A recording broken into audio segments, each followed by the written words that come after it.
BBC Scotland on 2.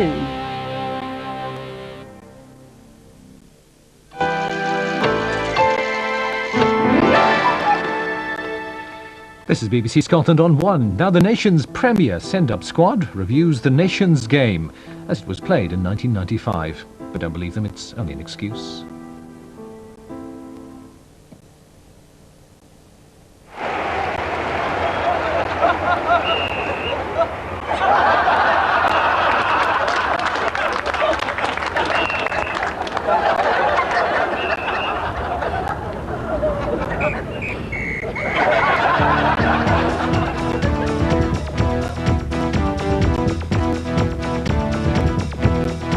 Gaza, the Geordie Jehovah, the demagogue in the Tyne, God. Does the media go over the top about him? Remember when he was greeting like a big Wayne when England got gubbed in the semi-finals of World Cup 90? We pissed ourselves laughing. But now that he's a Ranger, all of Scotland must get behind him. I feel Paul Gascoigne is a truly unique player, truly unique. Most midfielders, you know, they're always shouting, go square, go square. And with Paul, it's more like, square go, square go. Well, I'm fitter than ever, apart from my legs. My stamina's good. I can go a full 20 minutes without swearing at the referee, and anybody who's played against me will notice the sharpness of my elbows. Mom, I'm sorry, I don't follow your line of question at all. I mean, what are you asking me? Is Gascoigne daft as a brush? How daft is a brush? I don't know anything about brushes. I'm a manager. What better word, man? Well, yeah, obviously when I first came here to Newcastle, there were a lot of stories knocking about Paul Gascoigne, and I don't know whether they were true or not, but apparently he once tried to sue the makers of Shaw deodorant because he'd been using it, you know, and he'd still been getting very sweaty underarms and a bit smelly. And he lost the case. It turned out he'd just been spraying it in a small V on his back. A lot's been made about me hair. First it was white, then it was black, but it's now back to its natural colour, Newcastle brown. Football is, was, and ever should have been the ballet of the working classes, the poetry of the po-faced, the concerto of the criminally insane. In our day, when you were talking football, you were talking millions of mad mental maniacs. The people's punters, pontificating, pissed, packed like pilchards in the hallowed slopes of Hampden Park, the nation's national cowshed. Watching with awesome awe some of the most skillfully accurate men on earth. I tell you, in those conditions, it wasn't easy to pee into a beer can. Of course, this is now, and that was then, when you could stand on the terraces and just soak up the atmosphere through your shoes and really experience l'essence de la game. The sights, the sweary words, the smells. Football, yeah, besto. Well, young man, you've just seen Real Madrid defeat Eintracht Frankfurt by 7-3 with a stunning display of association football. Do you think this is the way ahead for football? No, it'll never catch on. Too many goals isn't good for the game. And besides, if Real hadn't scored 7, they would have lost 3-0. Yes, but can't we learn anything from seeing that magnificent skill? No, we're Scottish. We don't need to learn. Well, you certainly are a very opinionated young chap. What's your name? James Farry.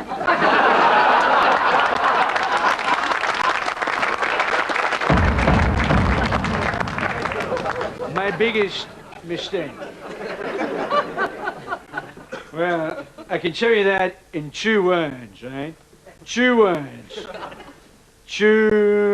Reno, you know?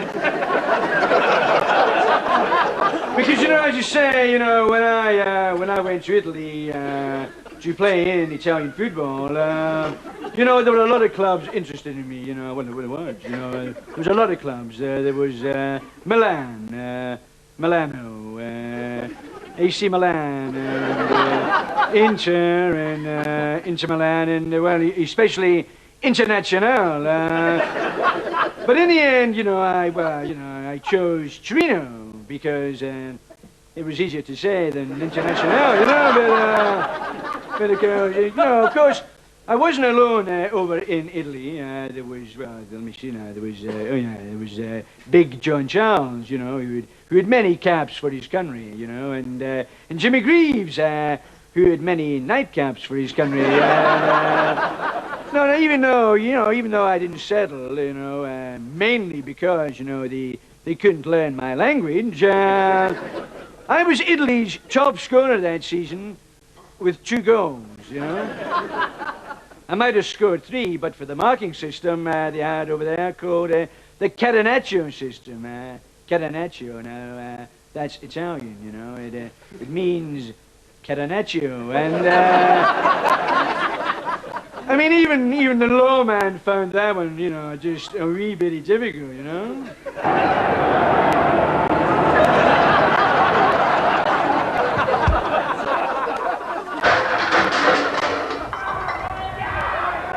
Ball's pushed forward to Ravanelli. And the big Juve striker celebrates in his usual way. Higuita.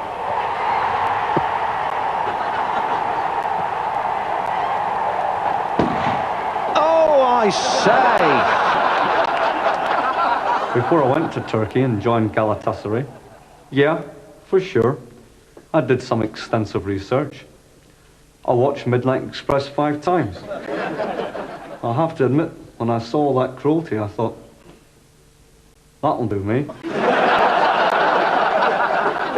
The dark cloud of soccer violence looms again like a dark cloud that is very dark and cloudy. There can be no place in football for players who commit the unacceptable, then cannot accept the inevitable when it arrives on their doorstep like an inevitable thing. Okay, thanks a lot, fellas. So, talk us through this one then, Alan. Oh, really? Cantona, okay. Well, a man is a genius. I mean, for me, he's the world's first fifth dan footballer. I mean, okay, a lot's been made of the attack on the fan. How about a bit of sympathy for Eric for once, Because it wasn't a very good drop kick and he must have hurt his bum when it hit the wall. What do you see? A Frenchman? A footballer? A nutter? Is it okay to shout abuse at me just because I'm on a football pitch? Physically assaulting players and fans? I am sensitive, an artist, a man of taste. Then how come you've got plastic stone cladding on your house? I know that violence is unacceptable in sport. So how come you get a fat contract out of it? But why argue? I'd rather take the money.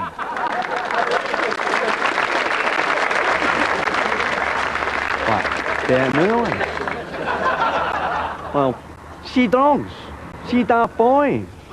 See dogs and dark boys, I just couldn't take it on. I just couldn't handle the concept, St. Martin associated with ecstasy. All right. Where's the birds?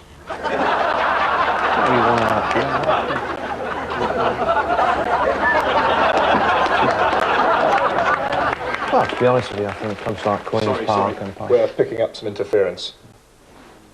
Okay, it's gone now. Okay, cue Gary. Well, to be honest with you, I think clubs like Queen's Park No, and Party... no, there it is again. Sorry, is it these? For me personally, that is I myself, the person who has done most damage to the reputation of footballers is Paul Merson. Booze, drugs, gambling, but nae birds. People start thinking we're a bunch of poops or something. To be only honest, I've been very proud to be seeing what is happening back in the English football. Bruce Grobbelaar, how can he survive accusations that he did not deliberately let in too many goals? I probably think it would be a good idea if he could prove he's a Scottish granny.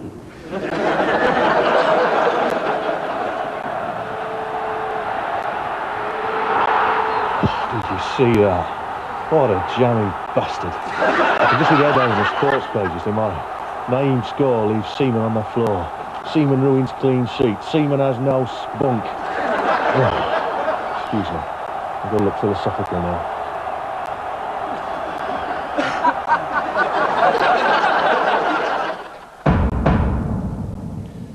Changes in the game. Well, I think one of the changes we've seen in the game, certainly on TV lately, you know, is the old, you know, the score being written in the top corner of the screen there, isn't it? You know, and obviously that's to stop people coming into the pub or into the house, wherever you're watching it, really, and saying, "What's the score?" It does get on your nerves a little bit, you know. But of course, instead of that, what's actually happening now is people are coming in, they're looking at the TV and saying, "Is that the score?" You know. Quite frankly, I'm always tempted to just say, you know, no, it's just up there for a laugh, you know. Now, see if we stop the action here. Look, nobody in this area here. All of this area here. So there's absolutely no chance to make runs here. Or here. And I don't know what they're making of it here. And welcome back to Us in Question. That's me, Saint, and him, Gravesy. It's a funny old game, Saint. Gears peace. Right.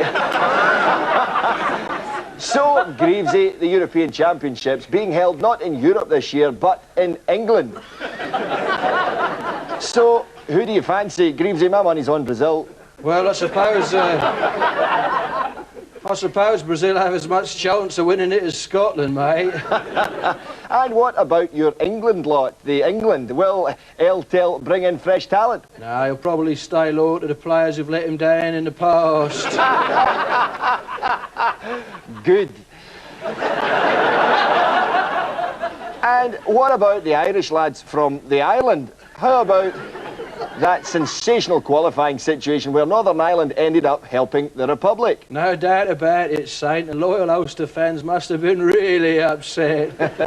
Upset indeed. And talking of Rangers, I see Ali McCoist now holds the record for scoring goals in Old Firm matches. Who against? A belter. People say the Irish have finally not had such a good year in Europe. But if you ask me, the song wasn't as good, was it? Huh? When you can't beat that Johnny Logan. He's a good lad, him. Well, it's difficult being Welsh, like, you know, because, well, we never qualify for nothing. And we've become a bit of a joke team, really, you know, because we haven't got the luck of the Irish and that. And I think Wales has become like the Scotland of Britain. And just one more question, Terry. People are saying that you seem to speak a lot of jargon that doesn't actually, at the end of the day, make an awful lot of sense. What do you say to that? Well, yeah, you say that. I always say to our players, you've got to attack the channels. You've got to get into spaces. You've got to close them down. You've got to shut up shop. You've got to keep moving. You've got to close them down. You've got to get crosses in. You've got to make sure that they don't come at you. And above all, you've got to keep moving, round them up, head them up, round them in, get them in, raw high. Thank you very much. In their Euro 96 qualifying campaign, Scotland played the typically Scottish way, but somehow they still managed to qualify. I have to say, though, some of the players developed an almost telepathic sense. Against Greece, Stuart McKimmie hit Paul McStay with every ball he kicked. Granted, Paul was sitting in the stand at the time. Well, apparently, Craig Brown intended taking the squad to the pictures to see Braveheart, but he changed his mind when he heard it highlighted the Battle of Stirling, as he thought that meant that footage of Duncan Ferguson trying to get into a taxi. No doubt about it. I've been saying this for weeks. The stakes could not be higher. And that is a quality question. Fair dues, Davy. At the end of the day, I thought the prison sentence was a bit harsh. Does that answer your question? Aye, good like. I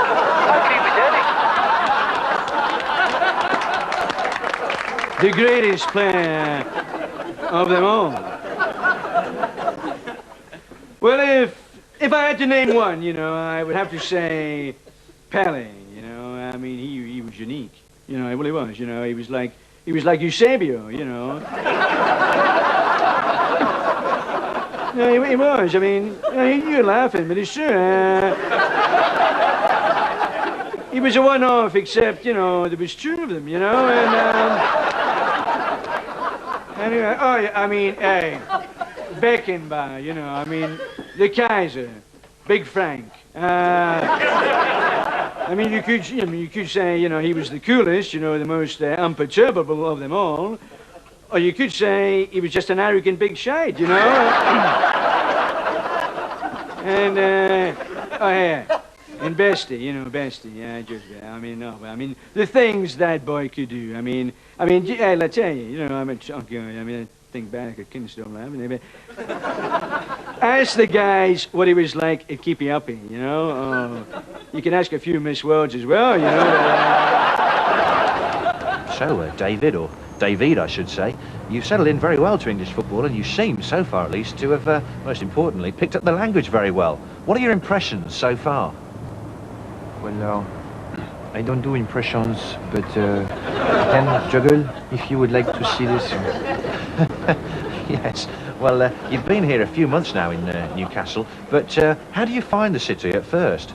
I use une carte, a map. Yes. But you seem, David, to be head and shoulders above the rest of the Premier League. Head and shoulders? Yes. I didn't know you had dandruff. Well, I don't. But, yes, leaving that aside, though, David, do you think that at the end of the day, you will hold your own? Well, I am married, so I hope at the end of the day, my wife will hold it for me. Yes, thank you, David. Move Yes, around a little thank you, bit. David. Thank you very much. David, you're over there of Newcastle United. Okay, thank you. Then, of course, you know, with Charlton, you know, Bobby Charlton, Jack Charlton, Heston,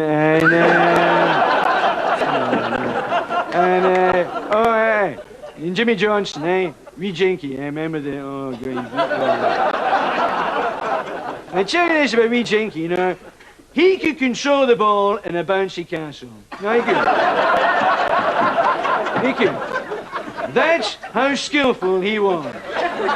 And of course, you Jim Baxter, Slim Jim. I mean, he could walk a straight line in a bouncy castle.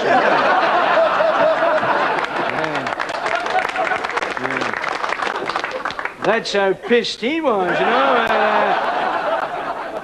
And of course, you know, the boy Giggs. Oh, the boy Bergkamp. The boy George. People say that I'm always making excuses, you know, but there is very good reason for that. For example, we have a lot of smaller players, you know, we've got a lot of taller players, so that gives the side a very unbalanced look. We've got a lot of foreign lads as well who don't necessarily speak English too well. And a lot of players like Dennis Wise who, you know, don't speak English so well. On top of that, it's not easy, you know, because there's a lot of grass around on the pitches.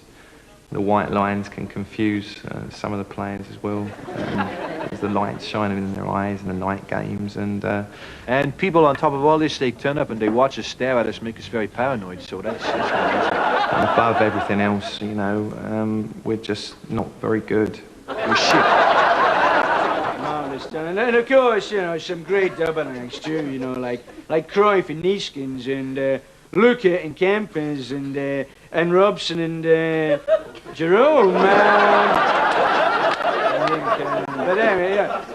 As you say, you know, I mean, I've seen some great players in my time. I mean, Alan Ruff, you know, Ted McDougall and Trevor Cherry, you know. I'm sure they've seen some great players too, you know. But nonetheless, you know, if pushed, you know, you're gonna, you know, push me in this one. I'd say the best of them all was me. Hello, I'm Tommy Craig, and welcome to...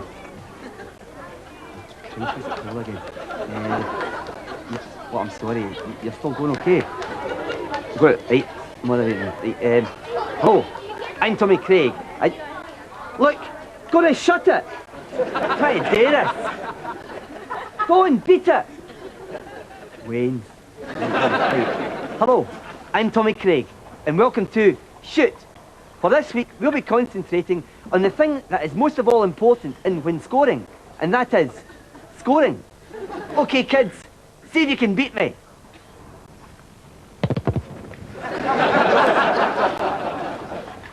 Well, as you can see, it's not as easy as it looks.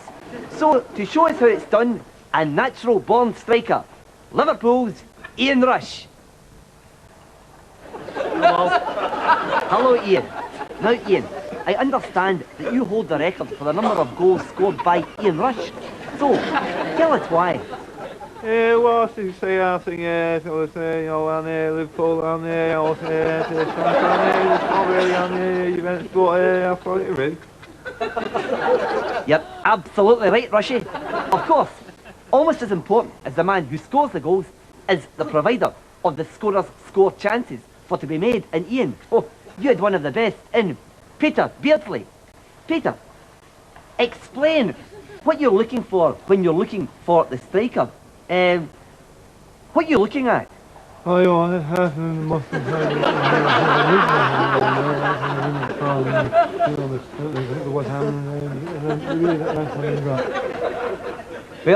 couldn't agree with you more, Peter. Right, away you go then, and let's see what they mean. How was that? Okay, I mean, do you think the audience will understand my Scottish accent all right? There you are. Don't these pros always make it all sound so simple, eh? Yeah, a lot of teams will come to Liverpool in the late 80s, you know, and they go away saying that they've been robbed. But if you're going to leave valuables in the dressing room in Liverpool, what's the Hi, Jim White here. And first up, did anyone see that documentary, Faith, Flutes and Football? The one which portrayed Glasgow as a city of narrow-minded bigots. Brilliant, wasn't it? Cheers, Channel 4. Well done, mates. Well, what a year for football. Europe seems set to scrap the 3 foreigners rule, or as we call it in Scotland, the 8 Diddies rule.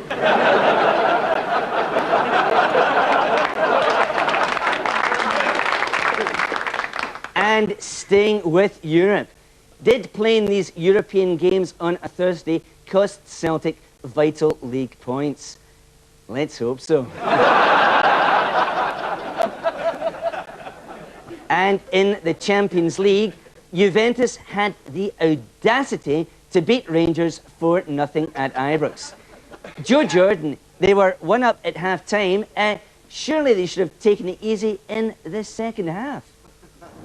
Yeah, actually, Jim, they did. The match in Turin was obviously the lowest point, particularly as the Italians were up to their old tricks.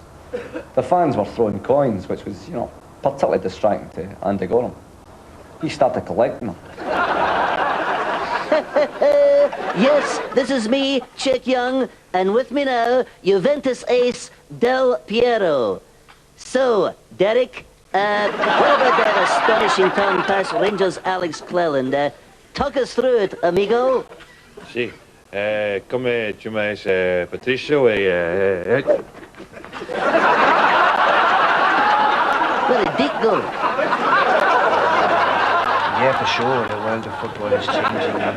For example, this year's European competitions threw up names from many far off and oppressed regions of the world.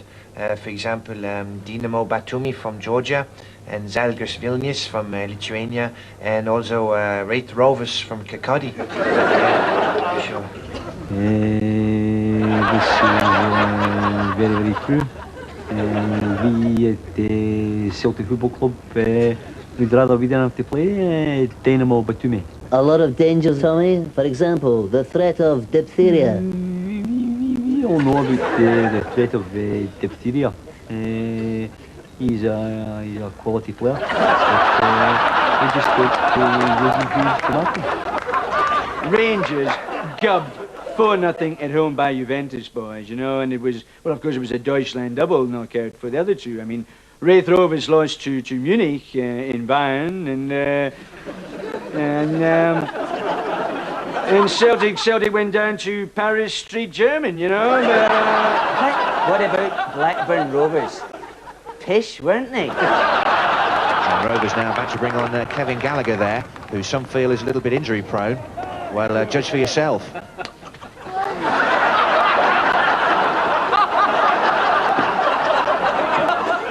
A disaster for British clubs in Europe. Maybe it's aye. But let's look at the positive side. Fergie and Man United went out before us. Well, what a year for football. And here with his views, the voice of a football, Jerry McNee. Jerry, what a year for football. Can you hear me, mate?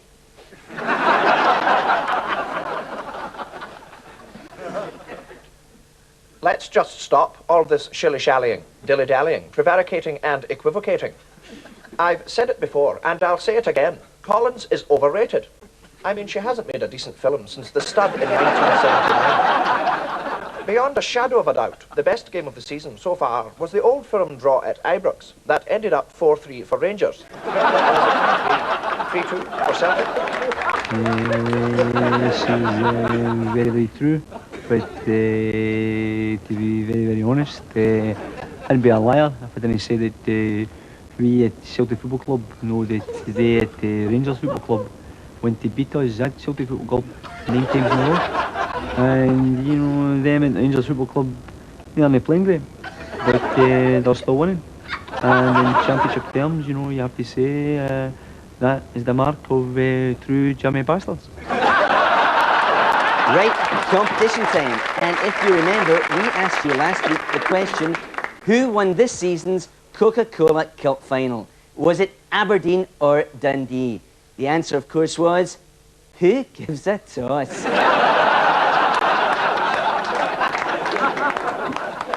Right, coming up after the break. TV evidence and how it won't affect Scott Sport. Because we always miss the crucial bits anyway. Macca, do you know a lot about the Serie A? Nah, I don't know much about any motor. Oh, I still keep an eye on the Scottish scene. And I've noticed lately a great similarity between Airdrie and Baywatch. Honestly, fans of both have a lot of semis. Jürgen, you're actively involved and concerned with a number of international issues. Yeah, that's right. Yeah, for sure. So what did you think of the French bomb? Well, I think it was wrong for Basil Bowley to ever have joined Glasgow Rangers. The toughest acting performance of my life. Trying to keep the smile off my face at the Juventus-Rangers match. By the way, Saint, I see that Rangers have signed Solenko. That's right, Greavesy. Signed him from a Spanish club. Of course, that's a big tradition with you jocks, isn't it? Bringing donkeys back from Spain. You'll get us hung. There's one sure way to stop your average footballer getting at any pills, and that's to put childproof caps on the bottles.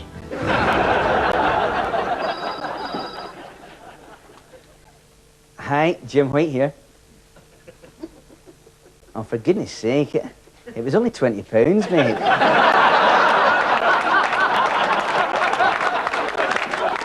I'll tell you why I really don't like all theatre stadiums. Why? Well, you're stuck in the one place. It used to be you could shuffle away after you'd farted.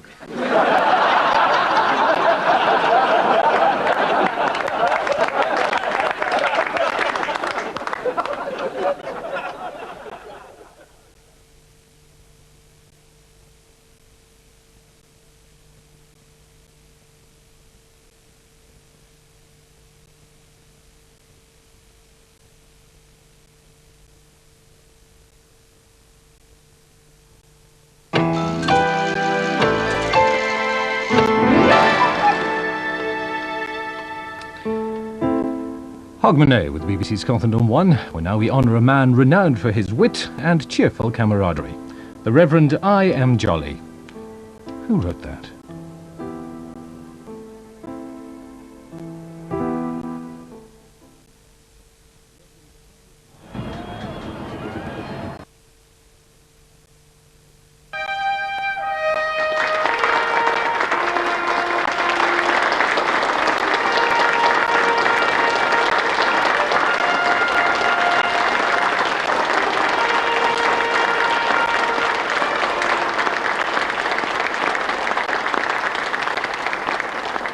Well, now we are nearing the end of this, the most glamorous, glittering night of nights in the church calendar. The 7th Annual General Assembly's Faith and Theology Awards. The GAFTAs.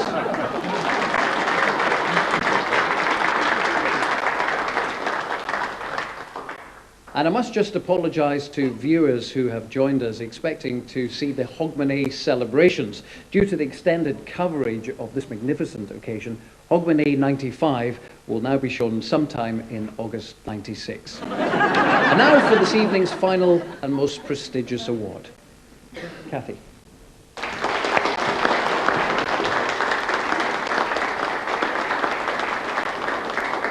The nominations for the General Assembly Lifetime Achievement Award are Professor of Divinity and Bible Studies, Dr. Angus Clark, Overseas Missionary Aid Fundraiser, Isabel Gibson, the Very Reverend Alistair McLaren, and the Reverend I.M. Jolly. And the winner is the Reverend I.M. Jolly. Oh, no! Reverend Jolly, Reverend I.M. Jolly, please.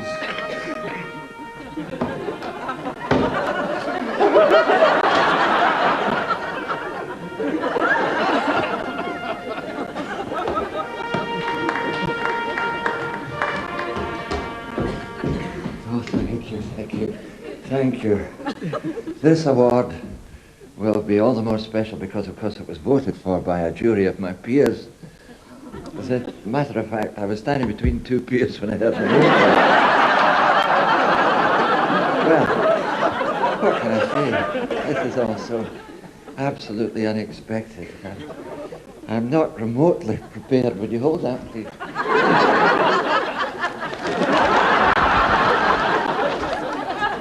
Of course, this won't be my first speech on national television, you know. I've been personally held responsible for over 40 Hogmanay last calls. The first one was way back in 1952. I remember it as if it was yesterday. I was assured, articulate, positive.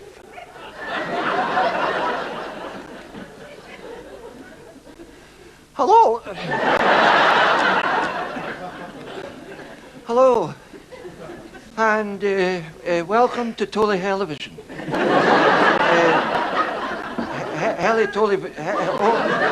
Holy Television. Under the aegis, under the aegis of BBC religious things. My name is. What's my name? I've forgotten. Oh yeah, yes, of course. It's Jelly. It's Jolly. I am the Reverend I M. Jelly.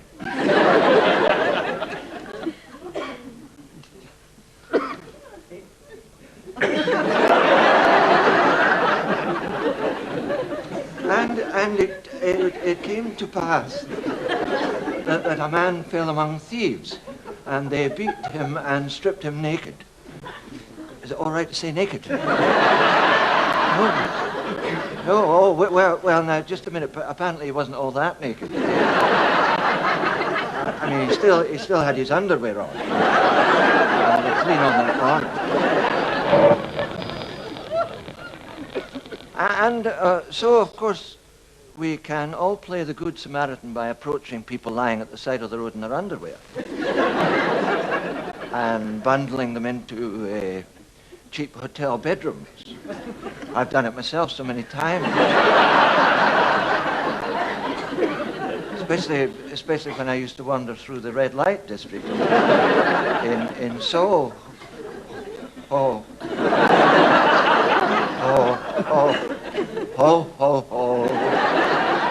Oh. Good night. Over the next 40 years, I made a string of fantastically popular religious programs. Things like Ready, Steady, Go Forth, Jukebox Jolly, Have I Got Pews for You, Pray Watch. Yes, I suppose I became the father of Scottish religious broadcasting. I'd come such a long, long way since my early childhood days.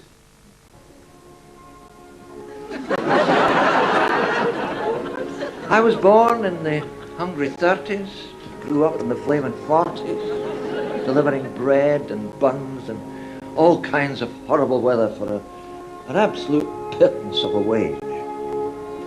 Just a child, untidy, unwashed, unmarried. Oh, happy days.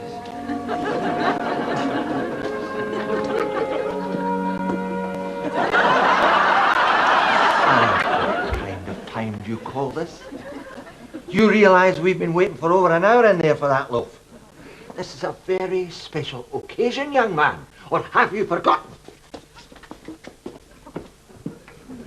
Happy birthday to you. Happy birthday. Happy birthday, dear Ian. Happy birthday to you. Now, blow out your candles. Hooray! Now, make a wish. A wish? Anything you want. Well, I'm 10 years old. Going to tell me what my name is? Name? What the devil do you want with a name? Your father's never had a name. All he's ever had was initials. Your father's father only ever had initials. In fact, your father's father was in the jail that long. All he ever had was a number. But the other boys in school laugh at me because I've only got initials.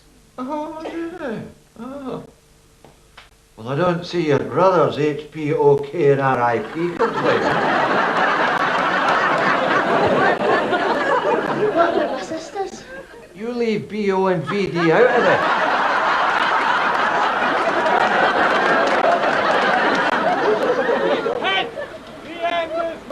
Both my parents were lay preachers. Everyone said my father was a wonderful preacher. My mother was a wonderful lady. As you can all see for yourselves here tonight, ladies and gentlemen, my mother.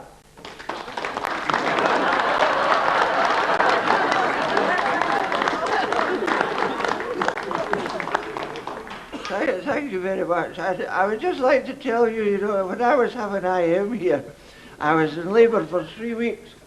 3 weeks I was in labour. Of course, I vote Conservative now. Yes, thank you, Mother. I don't think we need all the gory details. Oh, I'm that proud of him, you know. It was my idea that he'd follow his father into the ministry. The dear wee soul was just speechless with joy.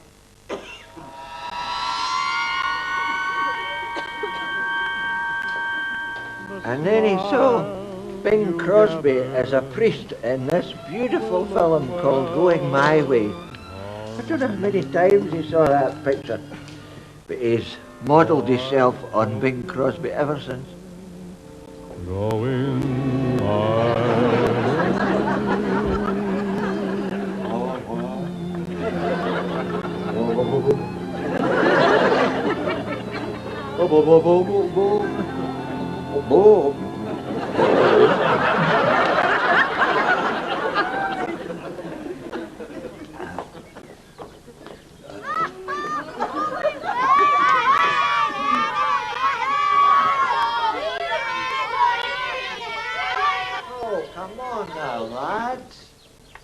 my find something better to do than hang about a street corner. I'll tell you what, here's an idea. What about forming a choir? You're kidding. Choirs are sissy, churches sissy. Aye, well you'd like it then, because you are a sissy. Who, you calling a sissy sissy? I'm calling you. Sissy. Ah, so it's fighting you prefer, eh? All right, if that's what you want. But it'll be on my terms. Reverend Jolly, are you sure this is a good idea? Of course it is, Reverend Fitzgibbon. What they don't know is I did a little bit of boxing during my student days. More than enough to win the respect of this little lot. Don't be jolly. Box!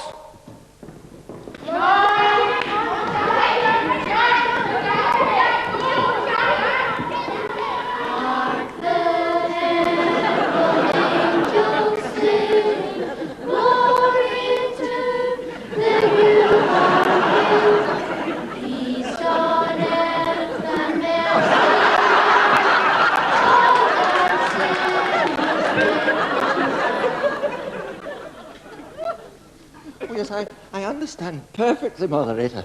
What with the decline in religious broadcasting, it's vital that we find new ways of ramming the church down, bringing the church to people's attention. Why has it got to be me? These are the 60s, Jolly. We've got to win over the pop generation. And the only way to get the kids back into the church is to get ministers like you out. Out there, into the community. Yes, but Moderator, an island community? A Christian commune? My wife and I couldn't possibly survive on a tiny island out in the middle of nowhere. Ah. Well, of course, your wife wouldn't be going with you. Yes. When do I leave? The sooner the better. Well, that suits me. I can't wait to get out there and start preaching to my flock. Yes! Woohoo! Anybody who wants the Lord's my shepherd? No?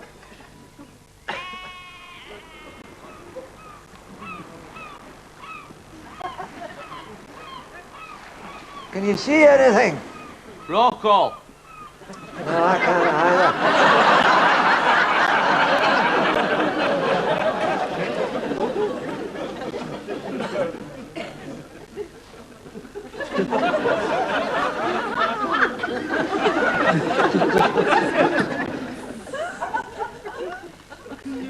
Well now, it's 6 months since we began our Christian community here on the bare island of Scuddy. Let us pray. And let us give thanks for all that we have achieved. Reverend, stuck out here in the Atlantic, what have we achieved? How can you even ask that? What about the 60s first Gospel Rock Festival? That was a huge success.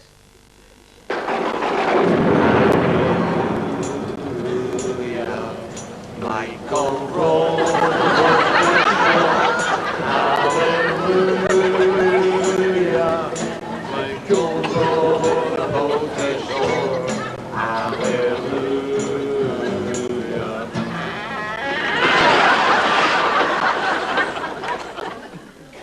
That's a point, Mr. Jolly.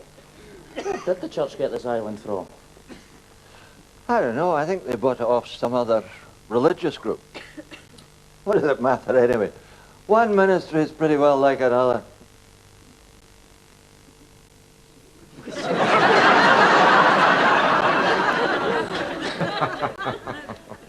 Don't be ridiculous, Jolly. Of course the island's not radioactive. Whatever makes you think that? Oh, just a moment. As you can imagine, I got a real buzz and a warm glow out of the 60s. Not to mention Not to mention a real dose of radiation sickness.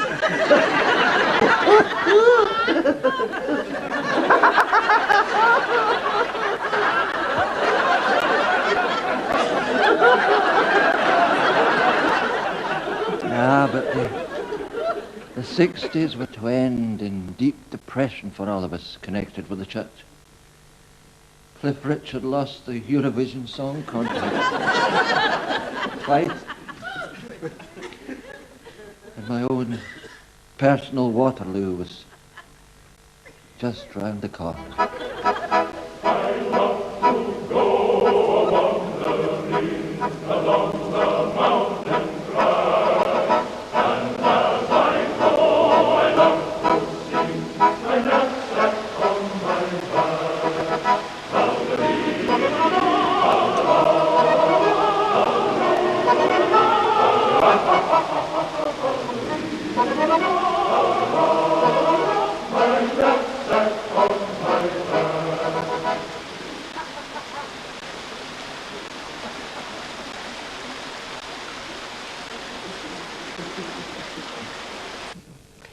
Now to one of the most remarkable phenomena of Scotland in the 70s, the apparent miracle of Fruchi.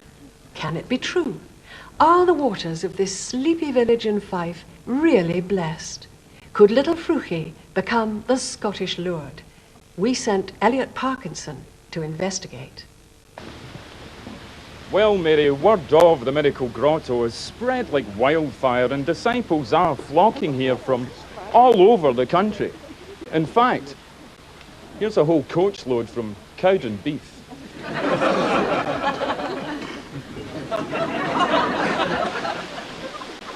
And so, here I am in the Scottish Lourdes, Fruchi in Fife.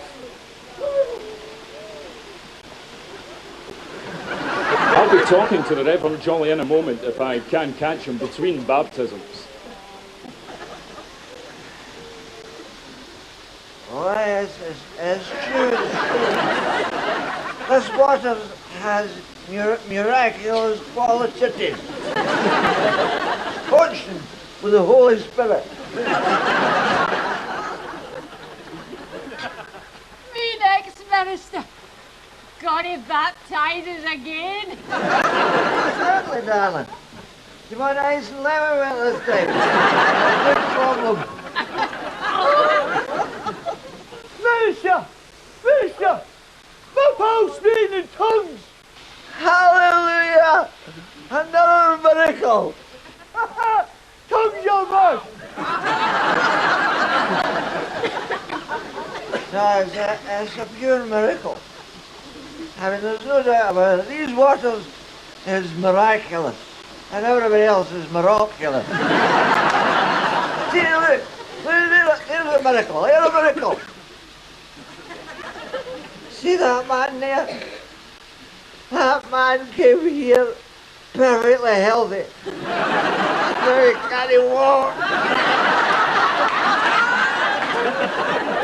Well, since that report, we've investigated the claims of this miracle grotto, and we found that the amazing powers of the water owe less to the deity and more to the distillery, dumping waste mash and yeast upstream. We immediately confronted the Reverend I.M. Jolly with our findings. Hey, give me my pool. Where do you get your... Just how you go. I'm doing just a small one. That is all. And I'm telling you, that Fruchi scandal, it certainly made my wee boy sick. He's written a book, you know. He calls it Jolly, the Wilderness Years. He describes how he's dabbling about with all sorts of religions, starting about all over the world.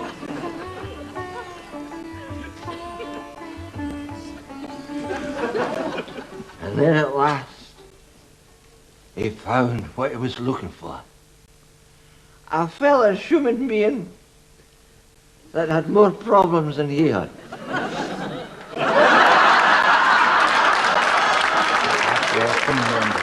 absolutely delighted when the Reverend Jolly turned up in the Argentine. He took charge of team morale, and the job he did was absolutely unbelievable.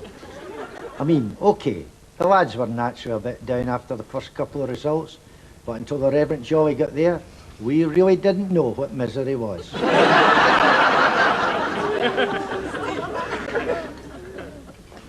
Oh, the confidence of the team, you know, at an all-time low. I was just, you know, after that tremendous disaster.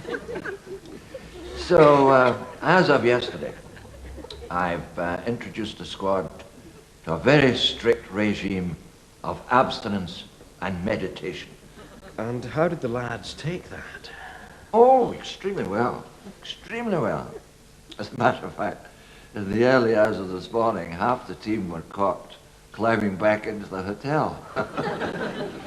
Yes, they'd sneaked out to some local church to pray for guidance. I heard them complaining about how slow the service was. And you're sure they'd been out to pray? Oh, absolutely. I mean, a couple of them are still in their knees. So, what about tomorrow's big game?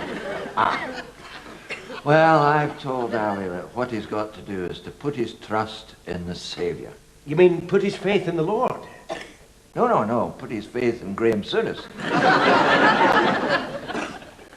Next day, absolutely tremendous, unbelievable. Against all the odds, we beat Holland 3-2. It was a miracle, at least that's how the people of Scotland saw it. Naturally, when we got back home, everybody wanted a piece of the Reverend Jolly.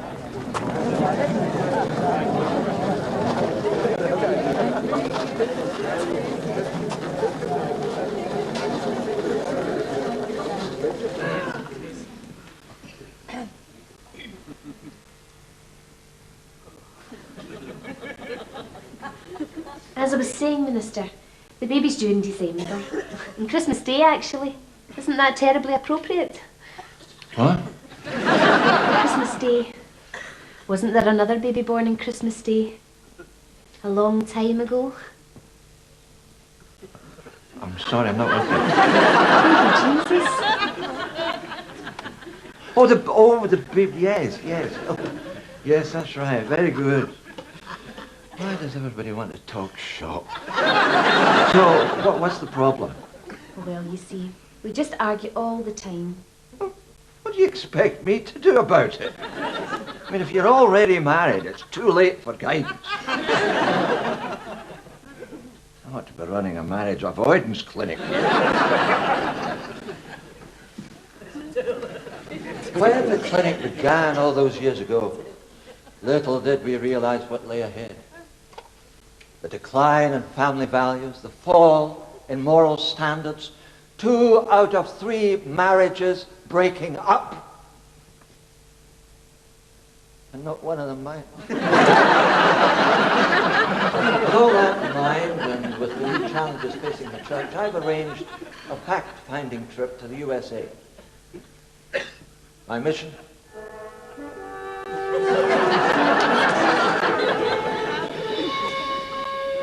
To seek new ideas, new inspiration, to explore strange new worlds of religious practices, to boldly go where no church has gone before.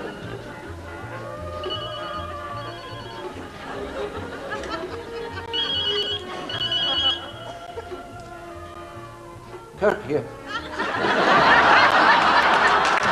I'm on my way. I must ask my taxi.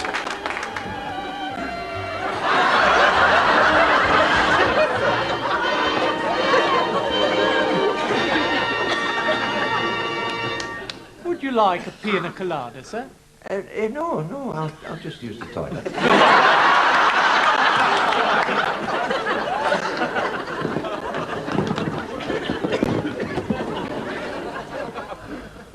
Oh, it's hell, Mother Ether, absolute hell, pardon my French.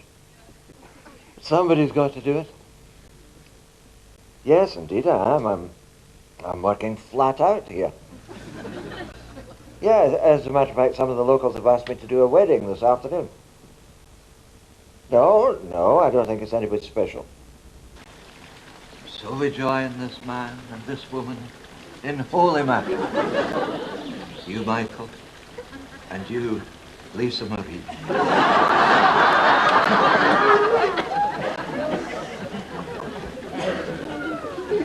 Does the best man have the ring?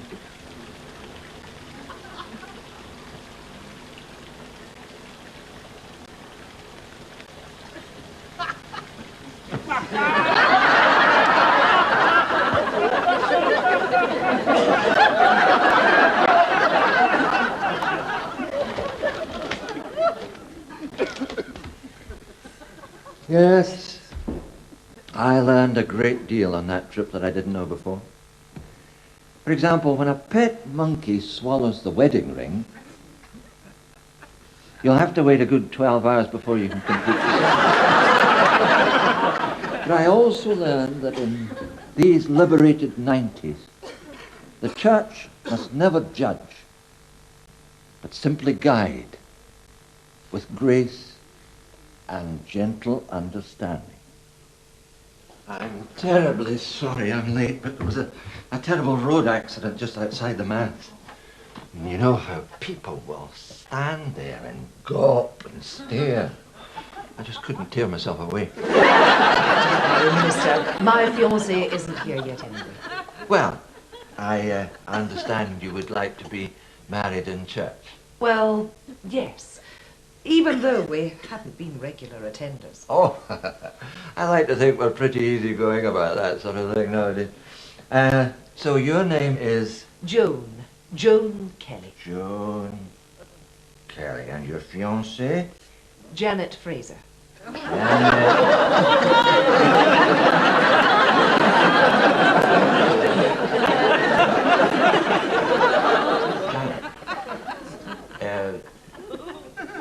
J-A-N-E, as in Janet. Well, I mean, you're both. Well, obviously you're both. I mean, you and Janet are actually. Well, if you would just let me. Understood. No, say not another word. No, but you see. No, I mean it. Not another word. It's just. I mean, I don't misunderstand. I have no passion about this one way or another. You know, I don't have a problem. But when I said, you know, the church was pretty easygoing, I mean, what I actually meant was, I mean, you could. God, it's warm in here.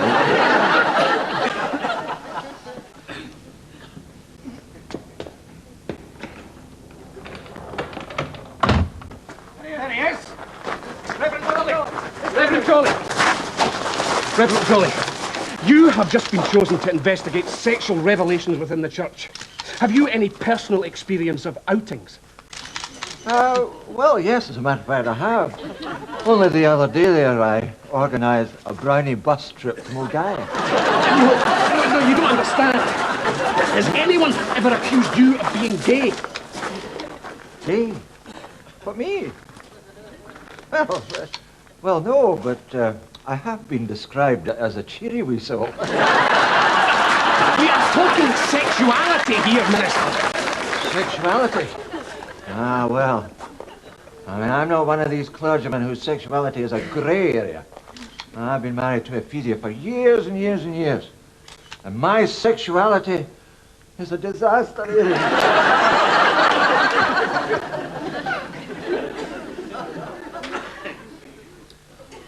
I met my first and tragically only wife, Ephesia, at the Butlins holiday camp in 1950. I was one of the famous Butlins red collars. She was a chalet maid. She mistook me for a holiday maker, and I mistook her for a chalet. And the rest, as they say, is misery. History. And now, if anyone has just reason why these two should not be married, let them speak now, or forever hold their peace.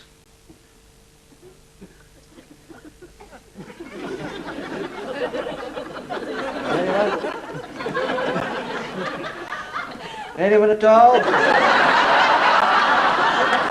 on, don't be afraid to speak up. No one. No one can think of a good reason. Come on,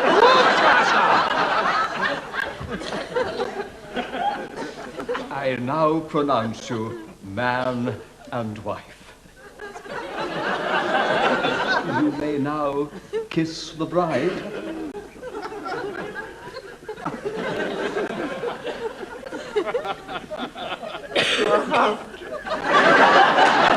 My wife, Ephesia, is the rock of my life. It is she who keeps me cheery. When I look into her eyes,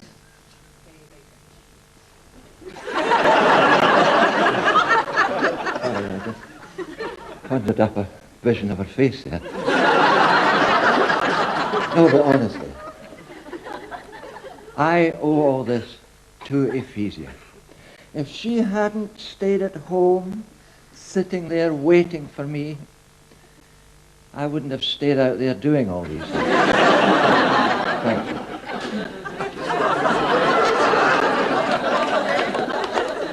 Go yourself, son.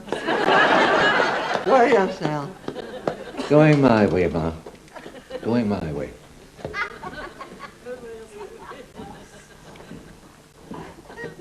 Paul. Paul? Would you be so good as to run my mother home? I have to speak to the nation.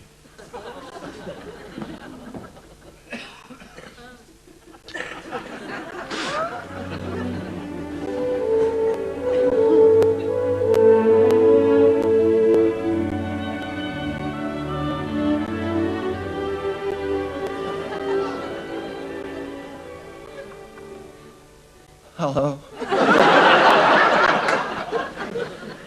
I've been a wee bit depressed recently. Not that I ever show it, of course. Now, sometimes I feel I'm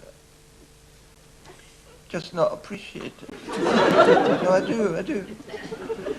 When I think of the hundreds of people I've helped over the years, a cheery one here, a comforting one there, a shoulder to cry on. I know I should be doing these things for them.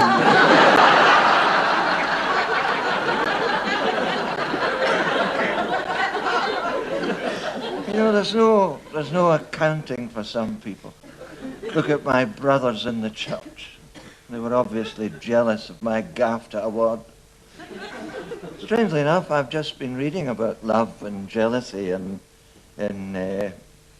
what do you call it, the Bible.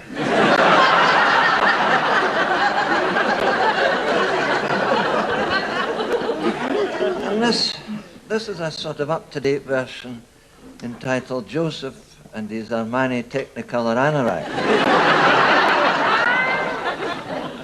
And it came to pass that in the land of Canaan there lived a man called Jacob, who had many, many children.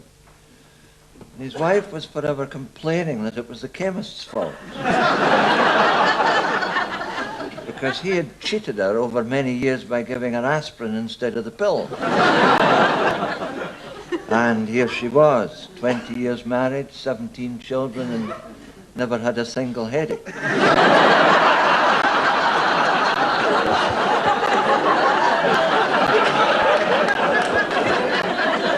But Jacob heeded not her complaints, for it was he who had bribed the chemist. Among the sons of Jacob were Reuben, Simeon, Levi, Judah, Joseph, Jimmy, Shuey, and Gaza.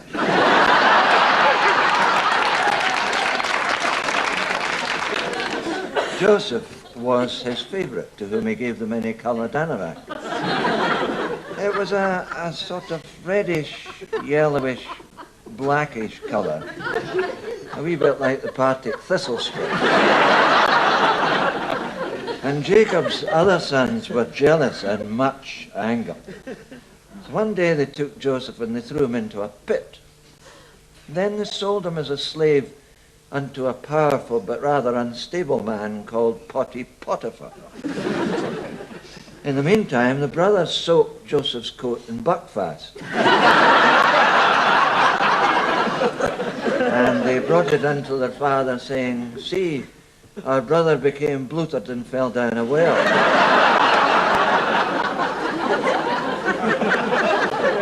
And Jacob wailed and gnashed his gums. Well, he was an old man. Then he tore his raiment, put sackcloth on his loins, and started to walk funny. And it came to pass that Potiphar's wife was much attracted to Joseph. And she said unto him, Lie with me, for I fancy thee something rotten.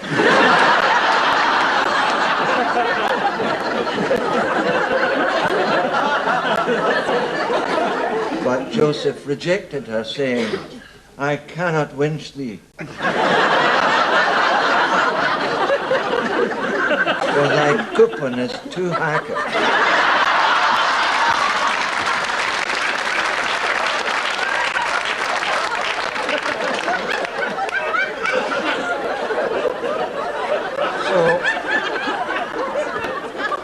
So Potiphar's wife had him thrown into prison.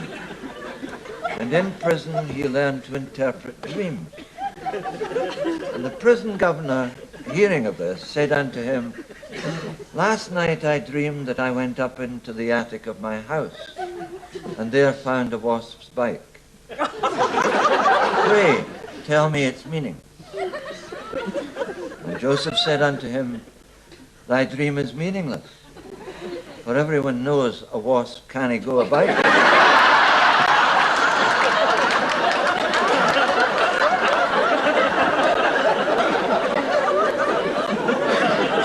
Then the king of Egypt, hearing of Joseph's gift, came and said unto him, Last night I dreamed that 7 fat old cows came up the driveway towards the palace. And Joseph interpreted, saying, Your dream means you're about to receive a visit from your auntie.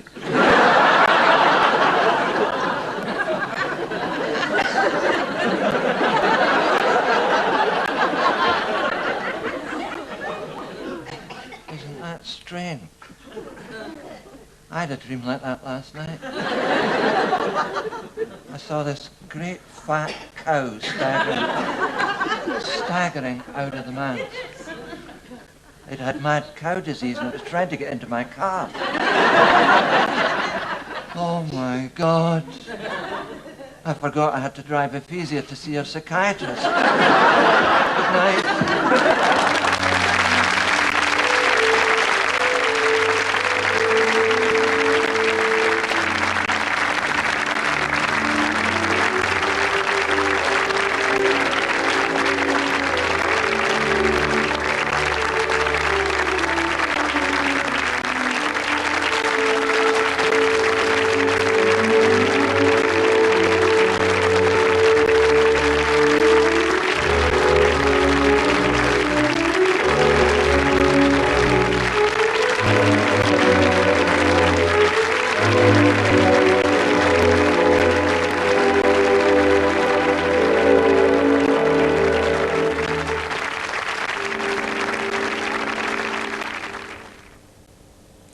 And you can enjoy a little of the spirit of Christmas past in this BBC video of Jolly, a man for all seasons.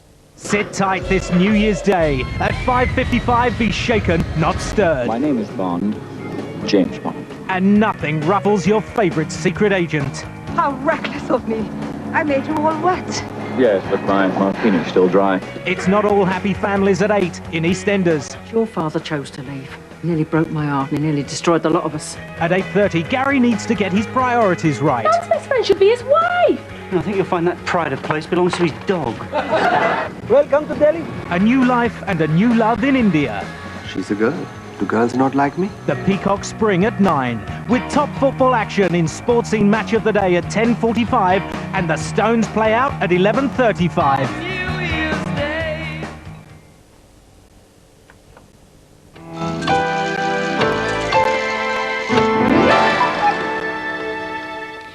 This is BBC Scotland on One, where now as midnight approaches, we join Lorraine Kelly and Gordon Kennedy among the Edinburgh crowds for Hogmanay Live.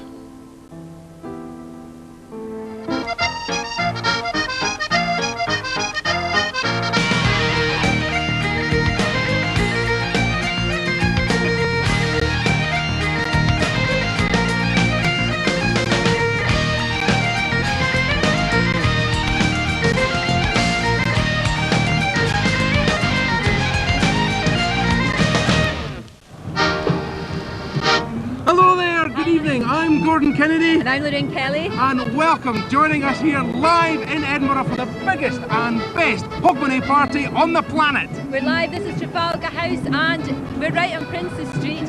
It is just incredible, right in the heart of Edinburgh. I don't know where all these people have come from. Looking out there must be, 250,000 There's exactly people. 250,000 because I've just counted them, Lorraine. Oh, it's extraordinary. We're going to be bringing the new year in real style. For the first time ever, if you look up there, that's Edinburgh Castle up there. Isn't it fantastic? You can see it. We're going to have a live gun salute from Edinburgh Castle. Fireworks, pipe bands. It's just going to be extraordinary. And as you can probably see, the Ross Bandstand over there in Princes Street Gardens has been transforming Princes Street Gardens into a massive live venue. And we're going to be hearing from Edwin Collins, Gary Glitter and Big Country, of course, later on. And it's cold, it is cold out here, but you know, even the cold temperatures haven't stopped people coming out to dance in the streets. It is incredible. So why don't you get your dancing shoes on at home? Let's get the party off to a flying start with Old Blind Dogs and the Bonnie Lass of 5A.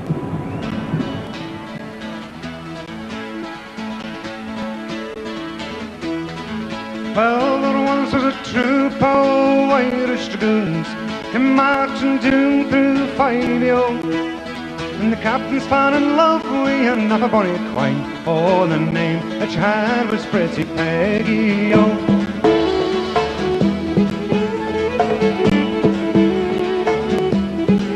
Oh, come run down the stair, Pretty Peggy, my dear. Run down the stair, Pretty Peggy, oh. Run down your stair, tie back your yellow hair. Take a long farewell to your daddy, oh.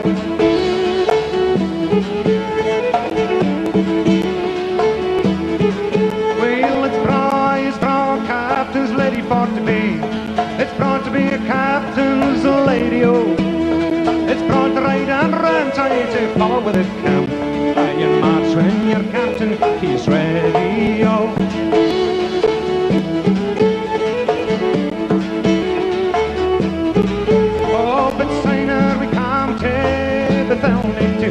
For captain we had for to carry, oh. And Sainer we come up to Bonnie Aberdeen. Oh, for captain we had for to marry, oh.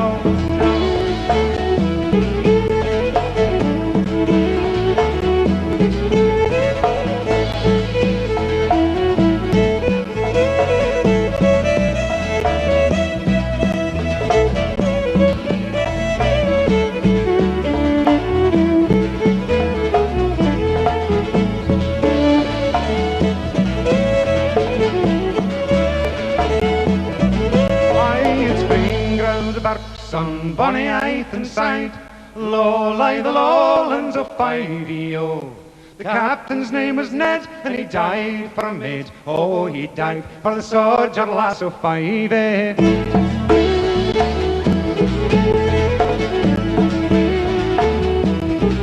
Aye, there once was a troop of Irish dragoons came marching down through 5-0. And the captain's man in love with another bonny quine. Oh, the name that she had was Pretty Peggy, oh.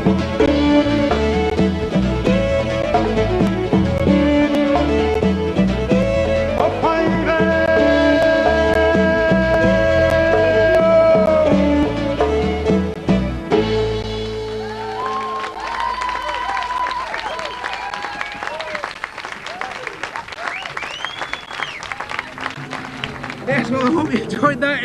warm in our little party there and then home. Of course, as you can see, we're still out here in the cold. That's for two reasons. One, because the view is fantastic, and secondly, because the lock on the door in back into our party is frozen. What a party is going on out here. The view is extraordinary, isn't it? Incredible. Look at that.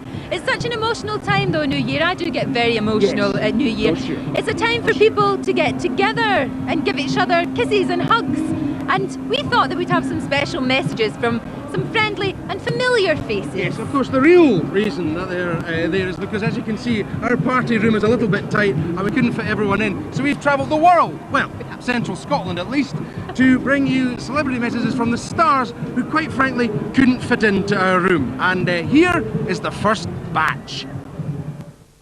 Happy Hogmanay, everybody. I hope you're having as much fun as I am, wherever you are.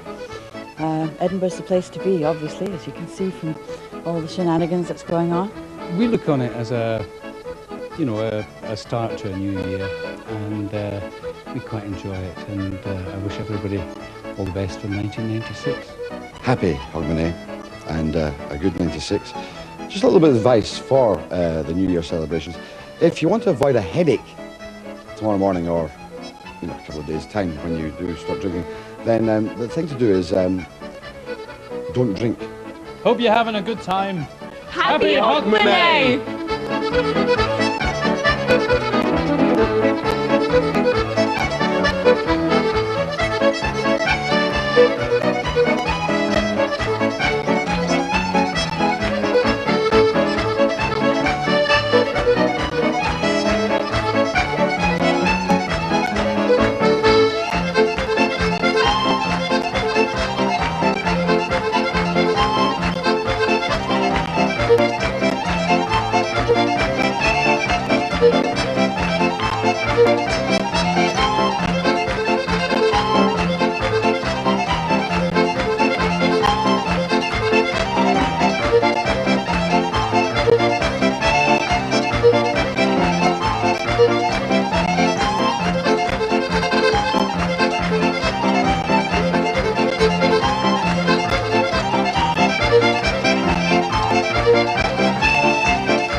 Gosh, there's about 2 minutes to go. That's all that's left of 1995. At this point, I would really like to give a very warm welcome to BBC Prime viewers throughout Europe. A very warm welcome to our wee party. Good evening, yes, wee party. There's just us and 250,000 people jumping up and down beside us. And as you can see them down there, they're all girding their loins ready for the start of 1996. It's fantastic. Yeah, look at that. There's Princess Egar. That's where the main focus is. 250,000 people down there jumping up and down in unison in about 1 minute's time. Now then, we are going to be attempting this year to do something unique for our Hogmanay celebrations, and we're going to be helping Big Ben with a 12-gun salute, which is going to be happening from up in the castle battlements, which I'm sure you'll be able to see up there. Oh, there's Tam. In any second. And there's Tam the gun. Now, Edinburgh's quite famous for this. Edinburgh has a 1 o'clock gun. Every day at 1 o'clock there is a gun that goes off, and everyone in Edinburgh checks their watch, which is why, but in any other town, and a car backfires and you see someone looking at the watch, chances are, Lorraine, they will have come from Edinburgh. They will have come from Edinburgh. Now, Tam the gun is the man who's in charge of the 1 o'clock gun, so he's going to be loading the battery this evening. Now, this 1 o'clock gun has been going in Edinburgh for 130 years. 130 years. Obviously, Tam hasn't been doing it for that long. No, just nearly though, nearly though. And for the first time ever, this is going to happen. Edinburgh, I mean, it's starting the new year off with a bang, it is. really. It's going to be fantastic. So at the moment, Tam is loading his gun. There he goes, look, in it goes, Tam. There it goes, and hopefully he's going to, where is he going now? He's going round, and hopefully, because it looks like it's aiming straight at us at the moment, so hopefully, there he goes. Now, ladies and gentlemen, those chimes mean that there is 20 seconds left of 1995, so you've got anything left to do 1995, do it now. We've just got one thing left, and that's to say goodbye 1995.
Have a very, very happy New Year and a wonderful 1996. Have a fabulous time. All the best for 96. Happy New Year. Have a great one from us. Let's hope that you're over the moon in 1996. From the over 40s, Happy New Year. Happy New Year. Well, I don't think I've ever performed to such a backdrop. Can you believe this? Look at these fireworks going off behind me here. Anyway, I know a lot of you have been probably wondering why I'm not wearing a kilt. Well, that's for two reasons. First of all, standing on a balcony with upwards of 250,000 people looking up at you, I don't think a kilt is the most appropriate attire. And secondly, the kilt in Hogmanay is the domain of one man and one man only, and that is the late, great Andy Stewart. So this party wouldn't be the same without him. So here he is. Here is a bit of vintage Andy Stewart. Shall pass and we'll grow old, and other stars will shine, love, but still between us we will hold this love that's yours and mine, love. With graceful steps shall measures tread, and measures quaff, my dearie, until the moon has gone to bed and all the stars are weary. until the moon has gone to bed and all the stars are weary.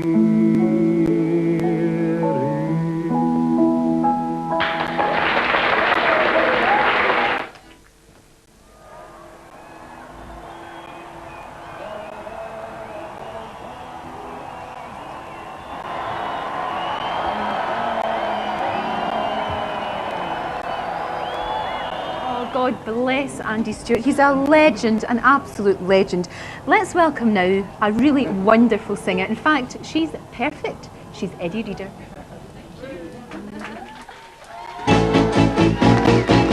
Let me in a wee for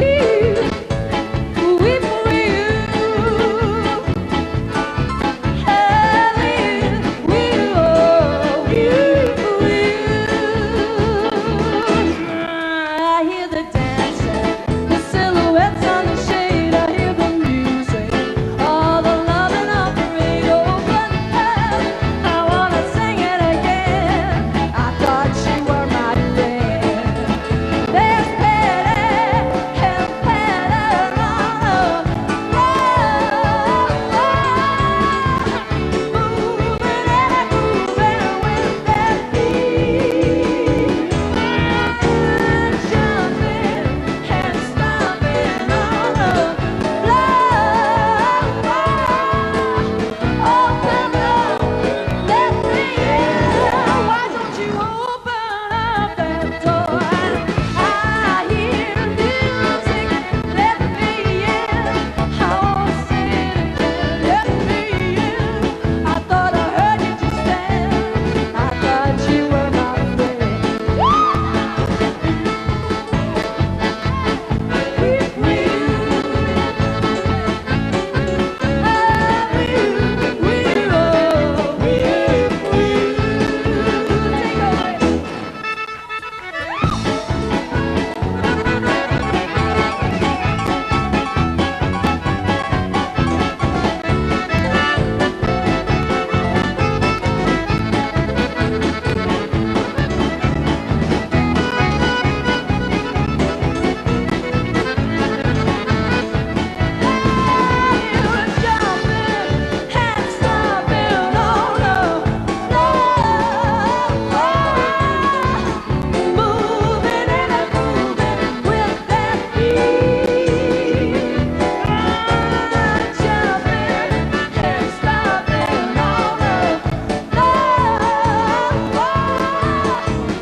Happy New Year, Eddie. Would love to kiss you, but my lips aren't long enough. Anyway, it's now time for my old-time hero, Lorraine. Your old-time hero, another old-time So hero. I'm now asking the audience to be upstanding, please, and give the salute to the one, the only, the omnipresent. It is the leader. Please welcome Mr. Gary Glitter.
Happy New Year to the rest of Britain. You've joined us and Europe for this amazing party. Exactly. Nice that you can make it better late than never, but really, where were you? Now, to reiterate, for those of us who have just joined us, we are coming to you live from Edinburgh, and you can probably hear right now, this is the biggest and best Hogmanay party on the planet this evening. It certainly is. It's absolutely massive. You can see, we reckon there's about 250,000 people out there. It is extraordinary. The New Year was launched literally with a bang, a huge big gun salute set off by Tam the Gun up there in Edinburgh Castle. It was extraordinary. There's been amazing scenes. Look at this. The celebrations have been going on for the past couple of days, actually, all culminating in this huge party. It's just extraordinary. There have been amazing scenes. Why don't you take a look at this?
That was extraordinary, wasn't it? Great stuff. We've come in out of the cold to welcome one of Scotland's finest musicians. I think it's all right if you're down there in the crowd. Yeah, you can keep warm, you're huddled. But being 5 floors up, it's a tad on the cold side. Just a bit. Sorry. So well, we're welcoming one of Scotland's finest musicians. Ah, that's right, that's right. Now, of course, we are. one of the great traditions of Hogmanay is blending the old with the new. So it gives me great pleasure to welcome one of my all-time heroes. Another all-time hero. Yes, a brand spanking new version of Mid-Year. And he's going to be giving us the world premiere of his version of Scotland's other national anthem, which of course is Scottish Soldier.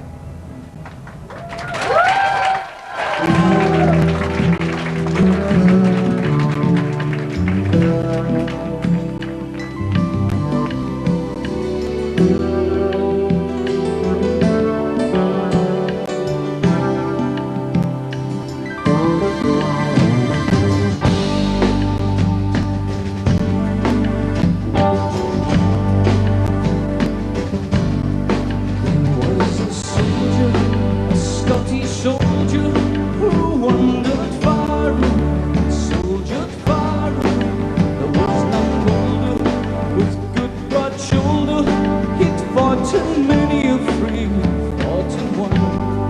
He'd seen the glory and told the story of battles glorious, fields victorious. Now he's crying, his heart is sighing, to be those green hills of Tyrone. Because those green hills are not Highland hills or the island hills, they're not Myland hills. No, there is these green foreign hills may be, they are not the hills of home.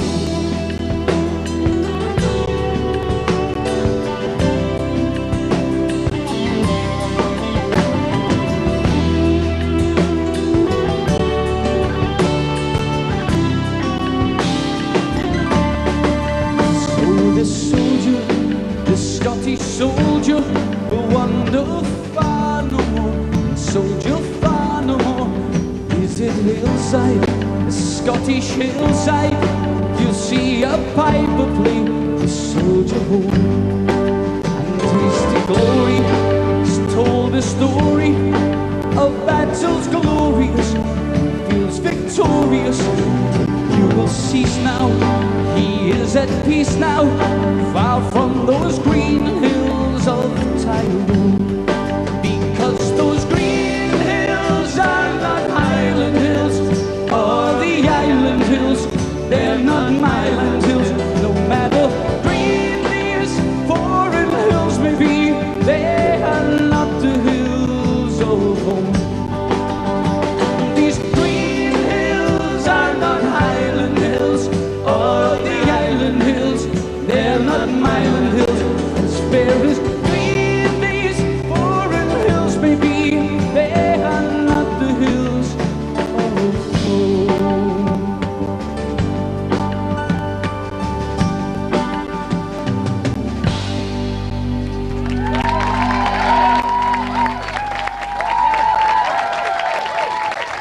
I won't be here for Hogmanay myself, actually, I'll be abroad, but to anyone who knows me and anyone who doesn't know me, have a wonderful 1996. Happy New Year, folks. Many may you see. My 1995 resolution was to learn to play the piano. I don't think do a dear really counts, does it? No, perhaps not. Perhaps I might be able to get something better for next year. I promise that will be my 1996 resolution.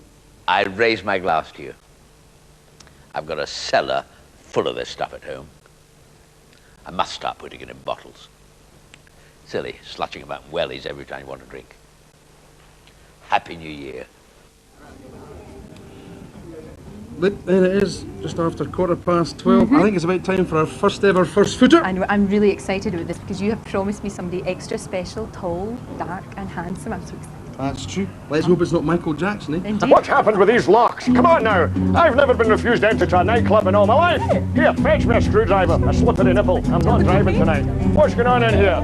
Happy New Year, everybody! Happy New Year! Hello there. Happy New Year to you. Nice to see you. Sean Connery. Oh, it is. It is. It's 007. 007, by the way, that's not my code name. That's the temperature inside my trousers at the moment. It's Baltic out there. How are you? Listen, folks, I've been asked to say long may your lum reek, whatever the hell that means, but it's wonderful to be here, actually. How are you over there? It's nice. Lum may your lung reek. I've no idea, but it's got me into more parties than Moira Anderson, and that's saying something, so I'm glad to be here. And in keeping with the tradition of New Year, I've brought you some whiskey. There you go, that's Robin. very kind of you. And some shortbread as well. Thank there you. are. Well, I've got whiskey. Well, I would have brought the black bun, but it turned fusty as I tried to fight my way through the crowd out there, you know. My goodness, I haven't seen so many people since Princess Diana's boyfriends last held a mass meeting. Did you see that interview with Princess Oh, she's some girl, isn't she? I mean, she wants to be a goodwill ambassador. Most people would settle for a handshake, but there you are. Still, folks, it set me thinking. I reckon I would be a terrific ambassador for Scotland. What do you reckon, folks? Absolutely, there you go. But really, to be honest with you, there's only one person that could be. Yeah, there's only one ambassador. He's omnipresent. He's an ambassador to the world. Actually, sure. I have to tell you, yes. And he's back for his second song, ladies and gentlemen. And here it is. And it's called Hello. Oh, I'm back.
tell me, Lorraine, have you been to see GoldenEye yet? I have. I just wondered what you thought of Pierce Brosnan. Well, of all the actors who've played James Bond so far, I can quite honestly say that Pierce Brosnan is the latest. Modesty prevents me, of course, from saying who was the best James Bond, but obviously it was me, wasn't it, folks? Yes. And I'll tell you something else, I was also the hairiest, yes. Toupees notwithstanding, yes. I'll tell you, it took Honor Blackman 3 days to retrieve one of her earrings from my hairy chest, there you are. And I totally go along with this new feminist approach that GoldenEye brought in, you know, having M played by a woman and Moneypenny being a strong character. I go along with that. Although I must say the birds in the 60s were better looking, but you can't have everything. Oh, not true. Surely, surely. Well, listen, what has Present company accepted, of course. What's 1996 got in store for you? Well, I'm kind of looking forward to the big event for me. I'm looking forward to watching our boys Scotland play the England in the European Championship. I'm sure everybody here will go along and wish Craig Brown all the very best for the next year. I'm sure. Who do you think will win, though? Well, it's not the winning or losing that counts. It's how much of Wembley Stadium we can fit in our suitcase for the journey home. I think you've just blown your chances of being an ambassador, actually. Well, I don't really care, because I've got the key to this wonderful city. I'm off to Marks and Sparks. I've got the key. I'm open all night. There you are. Wonderful. See you later, folks. I'll tell you what, though, you're used to working with very sexy, very beautiful women, as you note in your career. And there's one lady who, well, she shares your love of Edinburgh, and I think, sack the barman, but I think, actually, that you and her would make a lovely couple. Here's Dame Edna. All right. Hello, Possums. I don't think I need any introduction. What a spooky time of year it is, and how sweet of that quaint little Scottish city to rename itself Edinburgh in my honour. Well, one good turn deserves another, and I've lent them my magnificent castle. Yes, it's mine, for their festivities. I only hope all those boys in their frocks don't make too much of a mess. Well, I'm thinking of you all at this time, and I wish you all lots and lots of love and a happy and successful 1996. Happy New Year. Now, if I was to do this...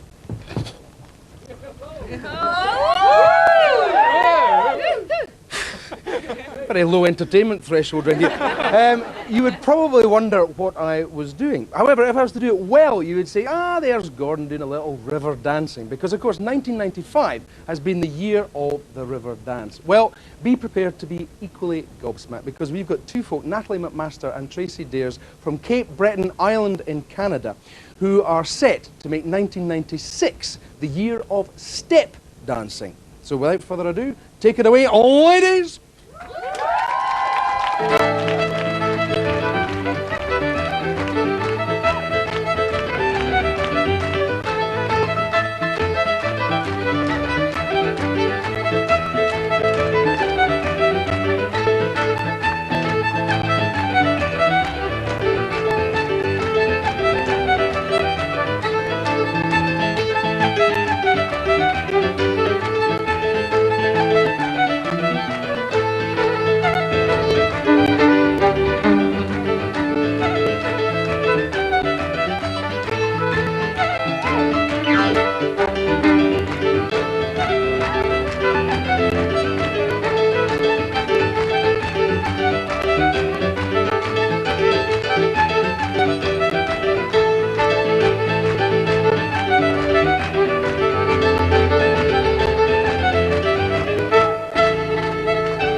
bella.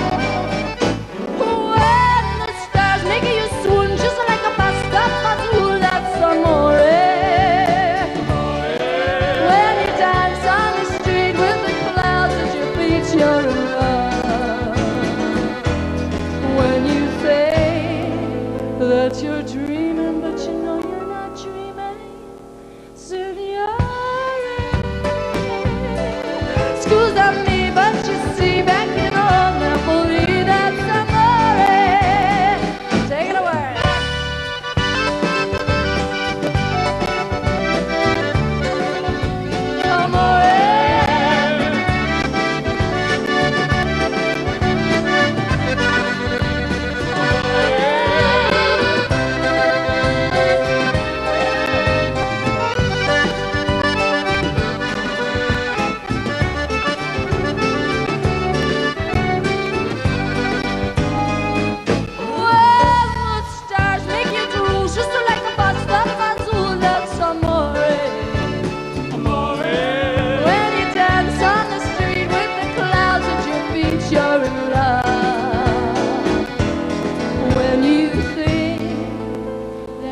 Dreaming, but you know you're not dreaming, signore.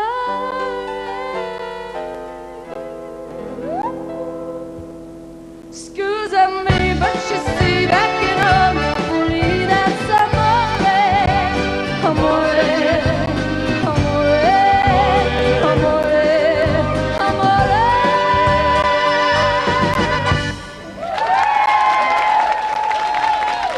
Thank you very much.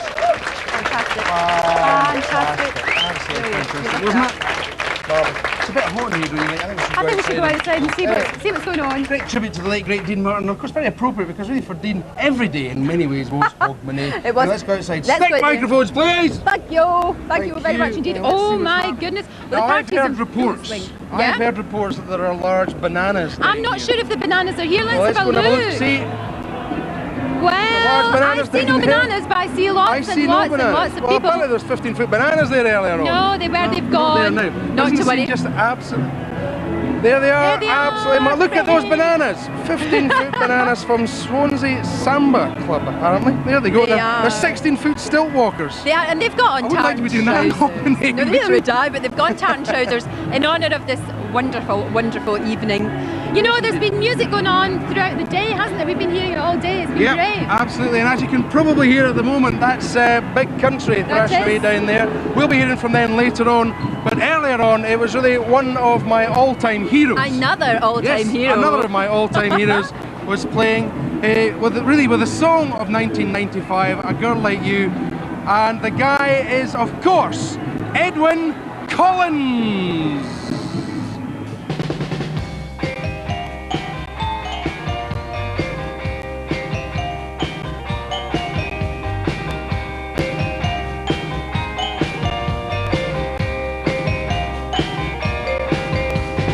Never met a girl like you before. Not just like in a song from days of yore. Here you come a knocking, knocking on my door. And I never met a girl like you before.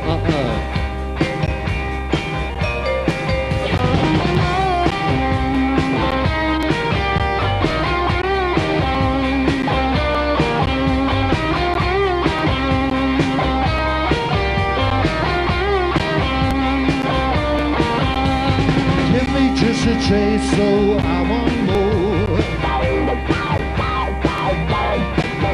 Now my hands are bleeding and my knees are raw. 'Cause now you got me crawling on the floor. And I never met a girl like you before, no.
alright. Yeah, it's alright. Yeah, it's alright. Yeah, it's alright. Yeah, it's alright. Yeah, it's alright.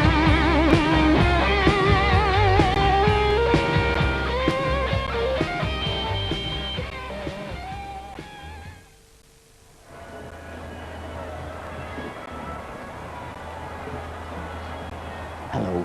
The forecast is foul for the fens and horrid for the home counties. It's even worse for Wales and the Midlands, and the south is going to be sodden.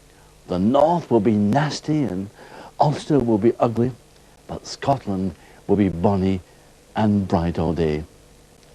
Wherever you are, whatever the weather, have a good new year. Hey, live TV. Exciting, isn't it? I mean, there's Eddie Reader actually sitting there right now. Live, here, sitting there, now. Well, live means nothing to me. As a barman, I work live all the time. Oh, you're never recorded? No, it's a prerequisite of the job. Customers insist on it. I've got to be here in person to give them the drink when they order it. I suppose the thing about live television, though, is, at any moment, it can just all go horrendously and disastrously. Hey, but I've got the... It's not this one. Yeah, all right, well, yeah, I'll get the other one then. Wrong. Yes, and you can't edit out my stonks. No. I suppose the worst one was that Japanese bloke. Remember that poor guy in that Tokyo New Year's Christmas party thing that they were doing live? Remember that? Oh, how can I forget? I mean, how did that rhinoceros get into the studio in the first place? Never mind that. Where did it get the condoms? I suppose it put the old Blue Peter incident in the shade, didn't it? God. Imagine if that elephant had done to John Noakes what that rhinoceros did to that poor Japanese bloke, eh? Yeah. That would have wiped a smile off his face. Or put it on. Or put it on, Who's to say? None of our business. That's right, it's just the perils of live TV. Yeah, when even a moment's pause can cause untold panic. It's exciting though, it's dangerous. You can say anything, you have your line in your mind, you're ready to say it, and then in a moment of madness, you blurt out, Gordon Kennedy's a fat oaf! You know what I mean? Exactly. When your actual line was, Gordon Kennedy's a talentless fat oaf. Yes, how dare you! Oh no, he heard! I did! Anyway, on with the show, ladies and gentlemen, and next up this evening we've got... Dogs! Apparently, and they'll be singing a song entitled.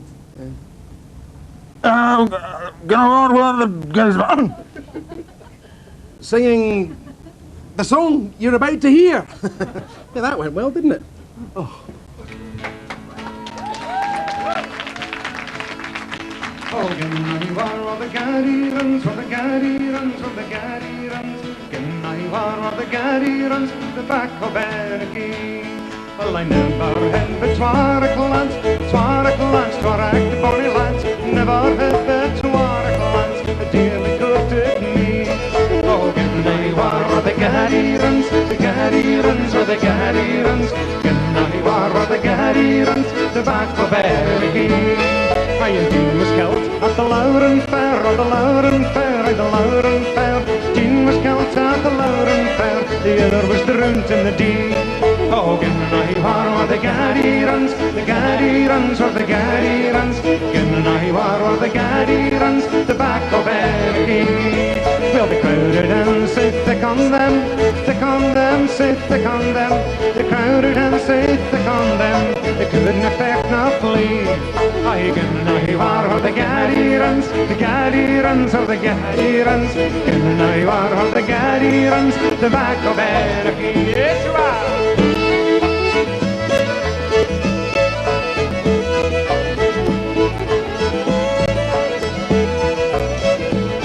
Well, he gave to me, oh, the honnin' fine, the honnin' fine, the honnin' fine. He gave to me, oh, the honnin' fine, me morning dress to be. Oh, Ginnaywar, what the Gaddy runs, the Gaddy runs, what the Gaddy runs. Ginnaywar, what the Gaddy runs, the back of Berkey.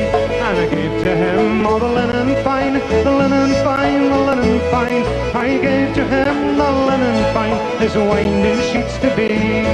Oh, Ginnaywar, the Gaddy runs, the Gaddy runs, where the Gaddy runs. Ginnaywar, the Gaddy runs, the back of Berkey. It's back.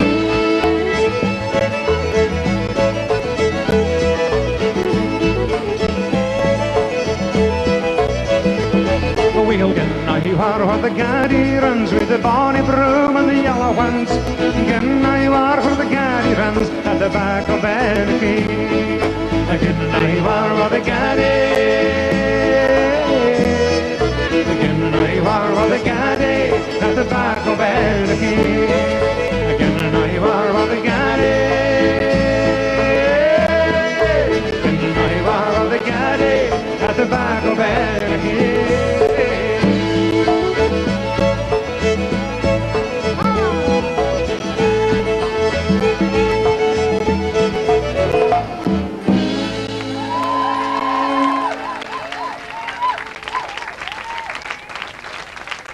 Happy New Year, Scotland.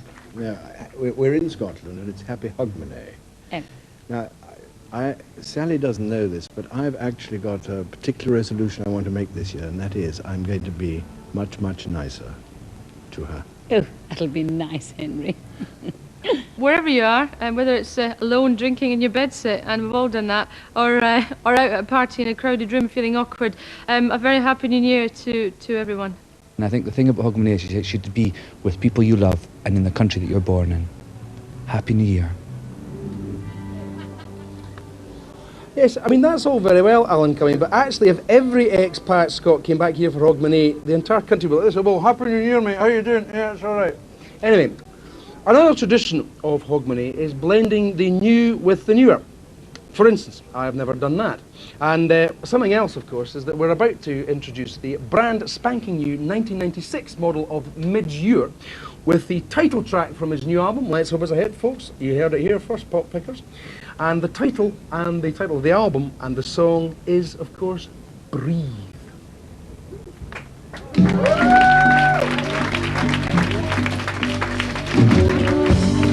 Every waking breath I breathe, I see what life has dealt to me. With every sadness I deny, I feel a chance inside me die. Give me a taste of something new, to touch, to hold, to pull me through. Send me a guiding light that shines across this darkened life of mine. Breathe some soul in me. Breathe your gift of love to me. Breathe your word and set me free. Breathe to make me breathe.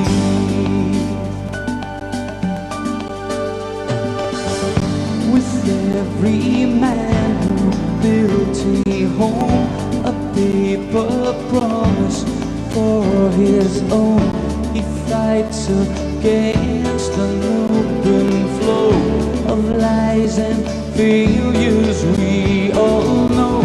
To those who have and who have not, how can you live with what you got? Give me a touch of something sure, I could be happier evermore.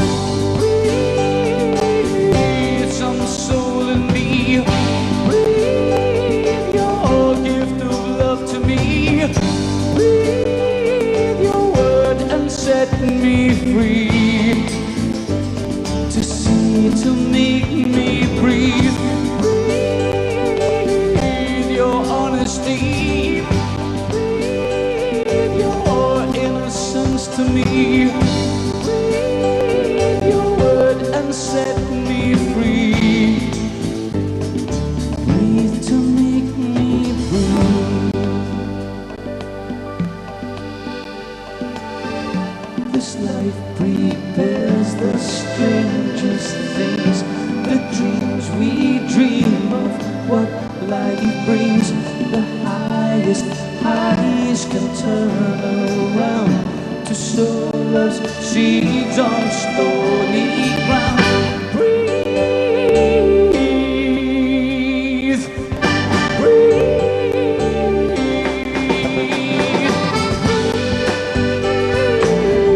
some soul in me.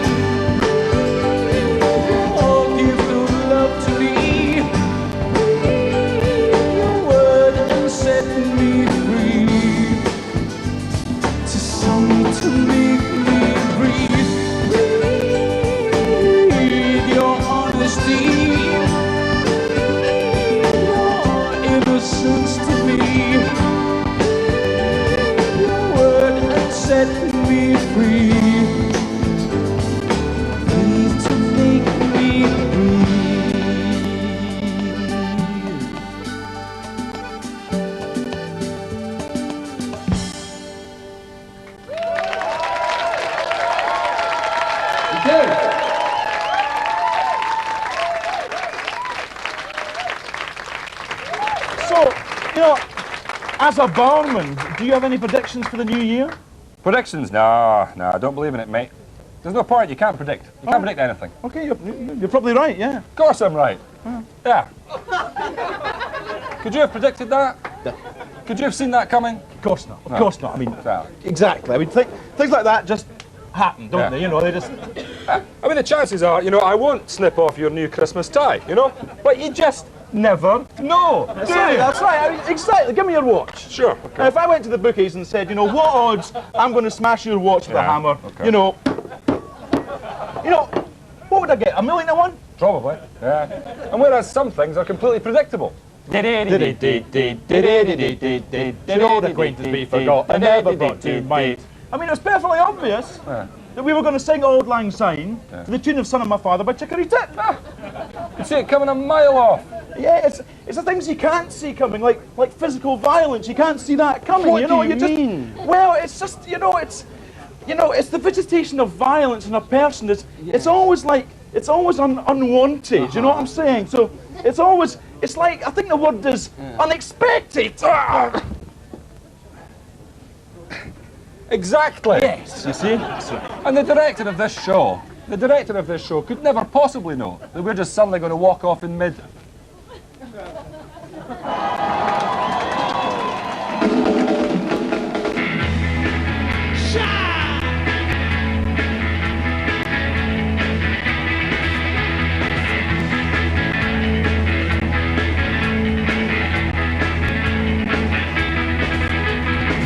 I've never seen you look like this without a reason. Another promise falling through another season. Passes by you. Shot! I never took this line away from anybody's face. And not your blessed way to equal someone who can still enjoy you. In a big country to stay with you. Like a lover's voice, first a mountain of Sabi. Stay unlucky. Here we go. I got the pain and took the things that truly mattered. Can't stay here with every single hope you have shattered. Sit down. Watch.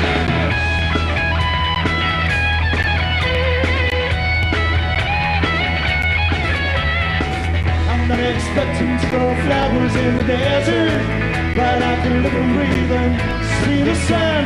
And when sun's again in a big country, dreams stay with you like a lover's voice, first a mountain of Sagi.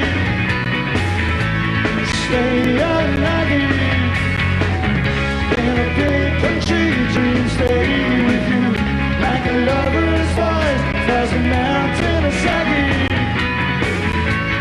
Stay unlucky, yeah.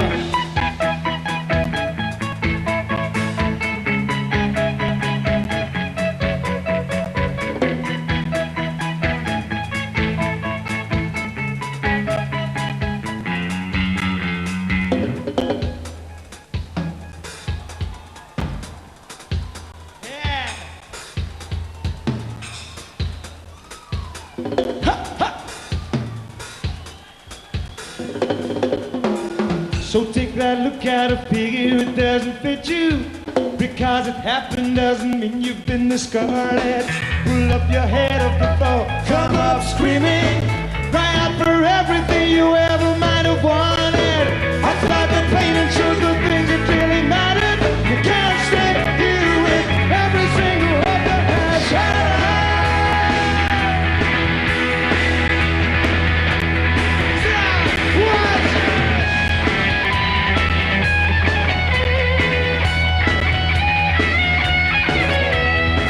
I'm not expecting to go flowers in the desert, but I can look and breathe and see the sun. And when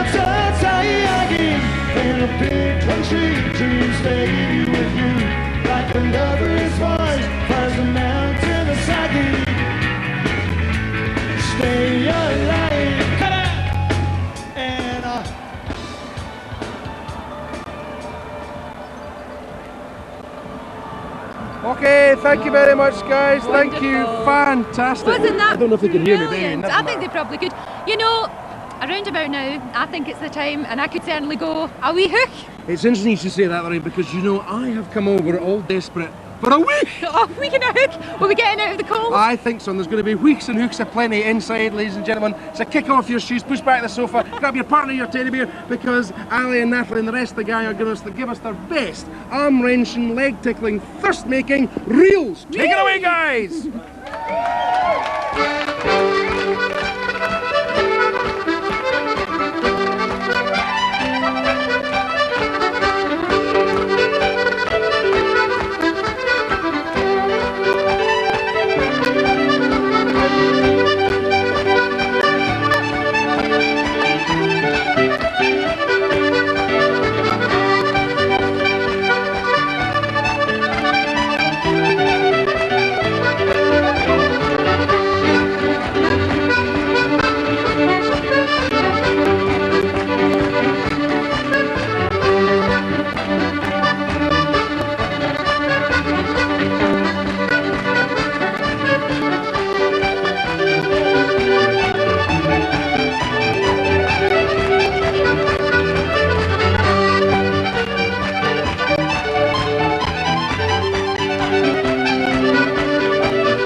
all my little possums from me and my koala mascot. Have a wonderful 96. Happy New Year. Happy New Year. Hope you get a kick out of 96. Happy New Year. Well, would you believe it's nearly the end of the programme? I know, believe nearly the end of the show, and it's it's that time to sing that song. Yeah, I know. Before we can do that, can I just do one thing? I've been wanting to do this all evening. Bing bong. Is that your happy boy now? Yes, very happy now, but it's old lang. I'm a bit nervous. Sorry, Elaine. It's I just wish the end you'd of the show. stop that. Anyway, it is old lang syne, but I have to say I'm a little bit worried because I don't know the words. So none of us know the words after the first couple I know, of I sentences, know. but we have experts. Okay, and they're well, all set. in that case, without further ado, experts, take it away.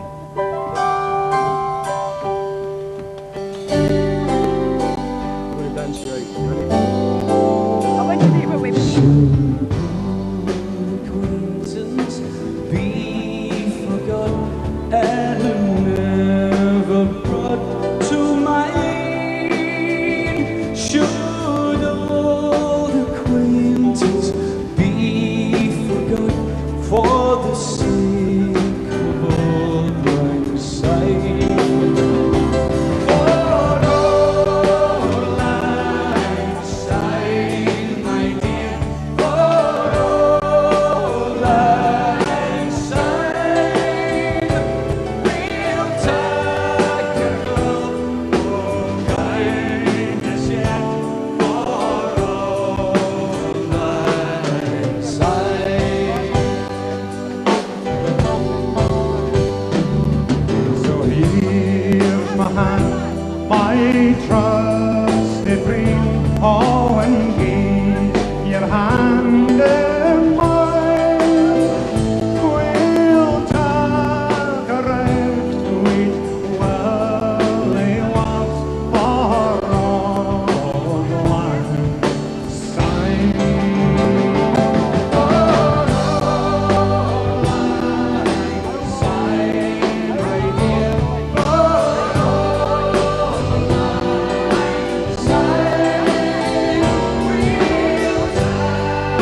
Edinburgh. It's been a fantastic time. I hope you've enjoyed it half as much as we have. We've had an amazing time. A very happy New Year to you. Happy 1996.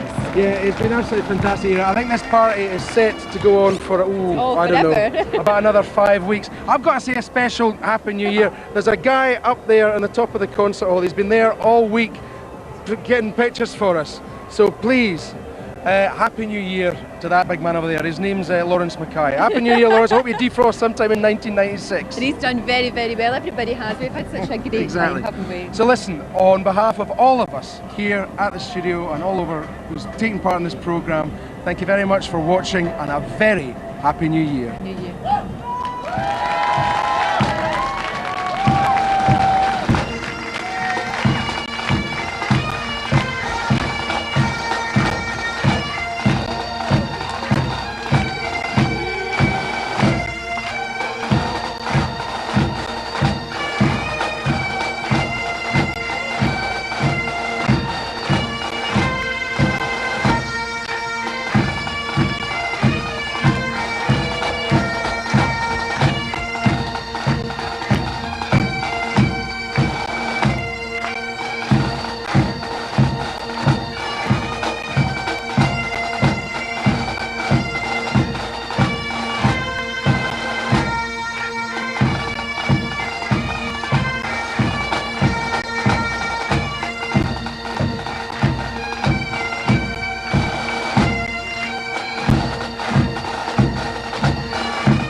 Who will be Personality of the Year? Sports Scene Review 95. Tomorrow at 9, BBC Scotland on 2.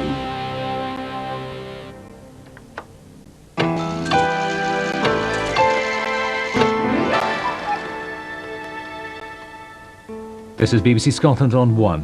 It's 1996. Time to reflect on resolutions.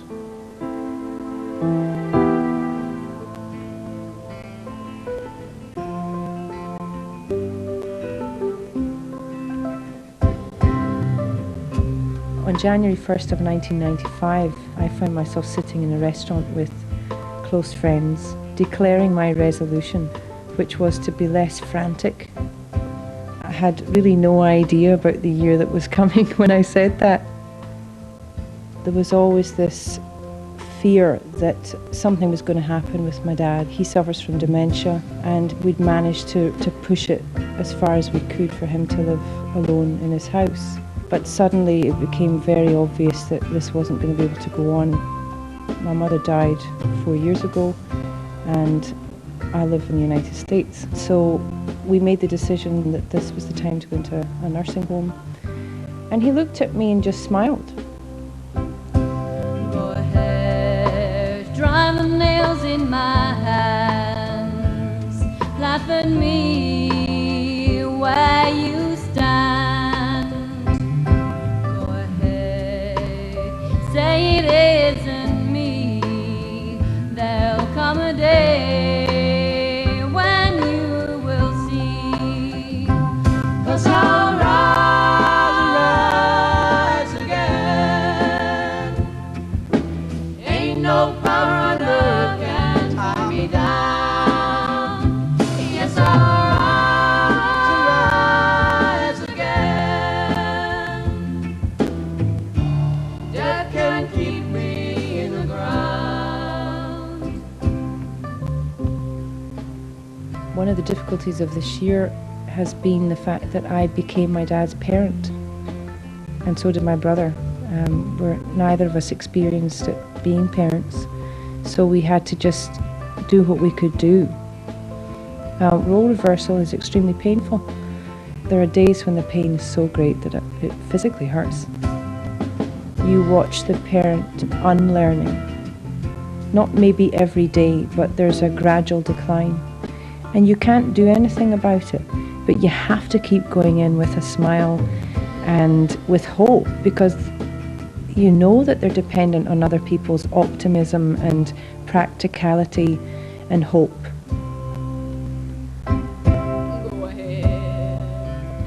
Mark my name, my love for you remains the same. Go ahead, bury me, but very soon I will be free. 'Cause I'll rise again. Ain't no power on earth can tie me down. Yes, I'll rise again. Death can keep me in the ground. My resolution for 1996 is to trust other people, to trust the people that look after my dad, to trust that there is a great deal of kindness in people, and just let other people help. I come from a family where we're not, terribly demonstrative. But when my mum was dying, I decided to start taking risks, just saying what I felt and saying how much I loved her. And I feel the same way about my dad. I tell him constantly that he's very loved by me and by everybody, and I would encourage anybody to have that courage to say it. Just say it. 'Cause I'll come again. Ain't no power on earth can keep me back. Yes, I'll come again. Come to take my people back. Yes, I'll come again.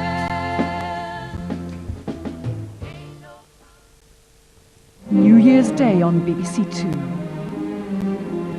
Catherine Zeta-Jones and Joan Plowright in a classic tale of dark desires and the power of superstitions.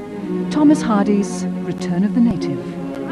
Evil things have happened since she come 2 years ago. Maybe she's got you under her spell too. You throw away everything for her. What have I done? Return of the Native, New Year's Day at 10 on BBC Two.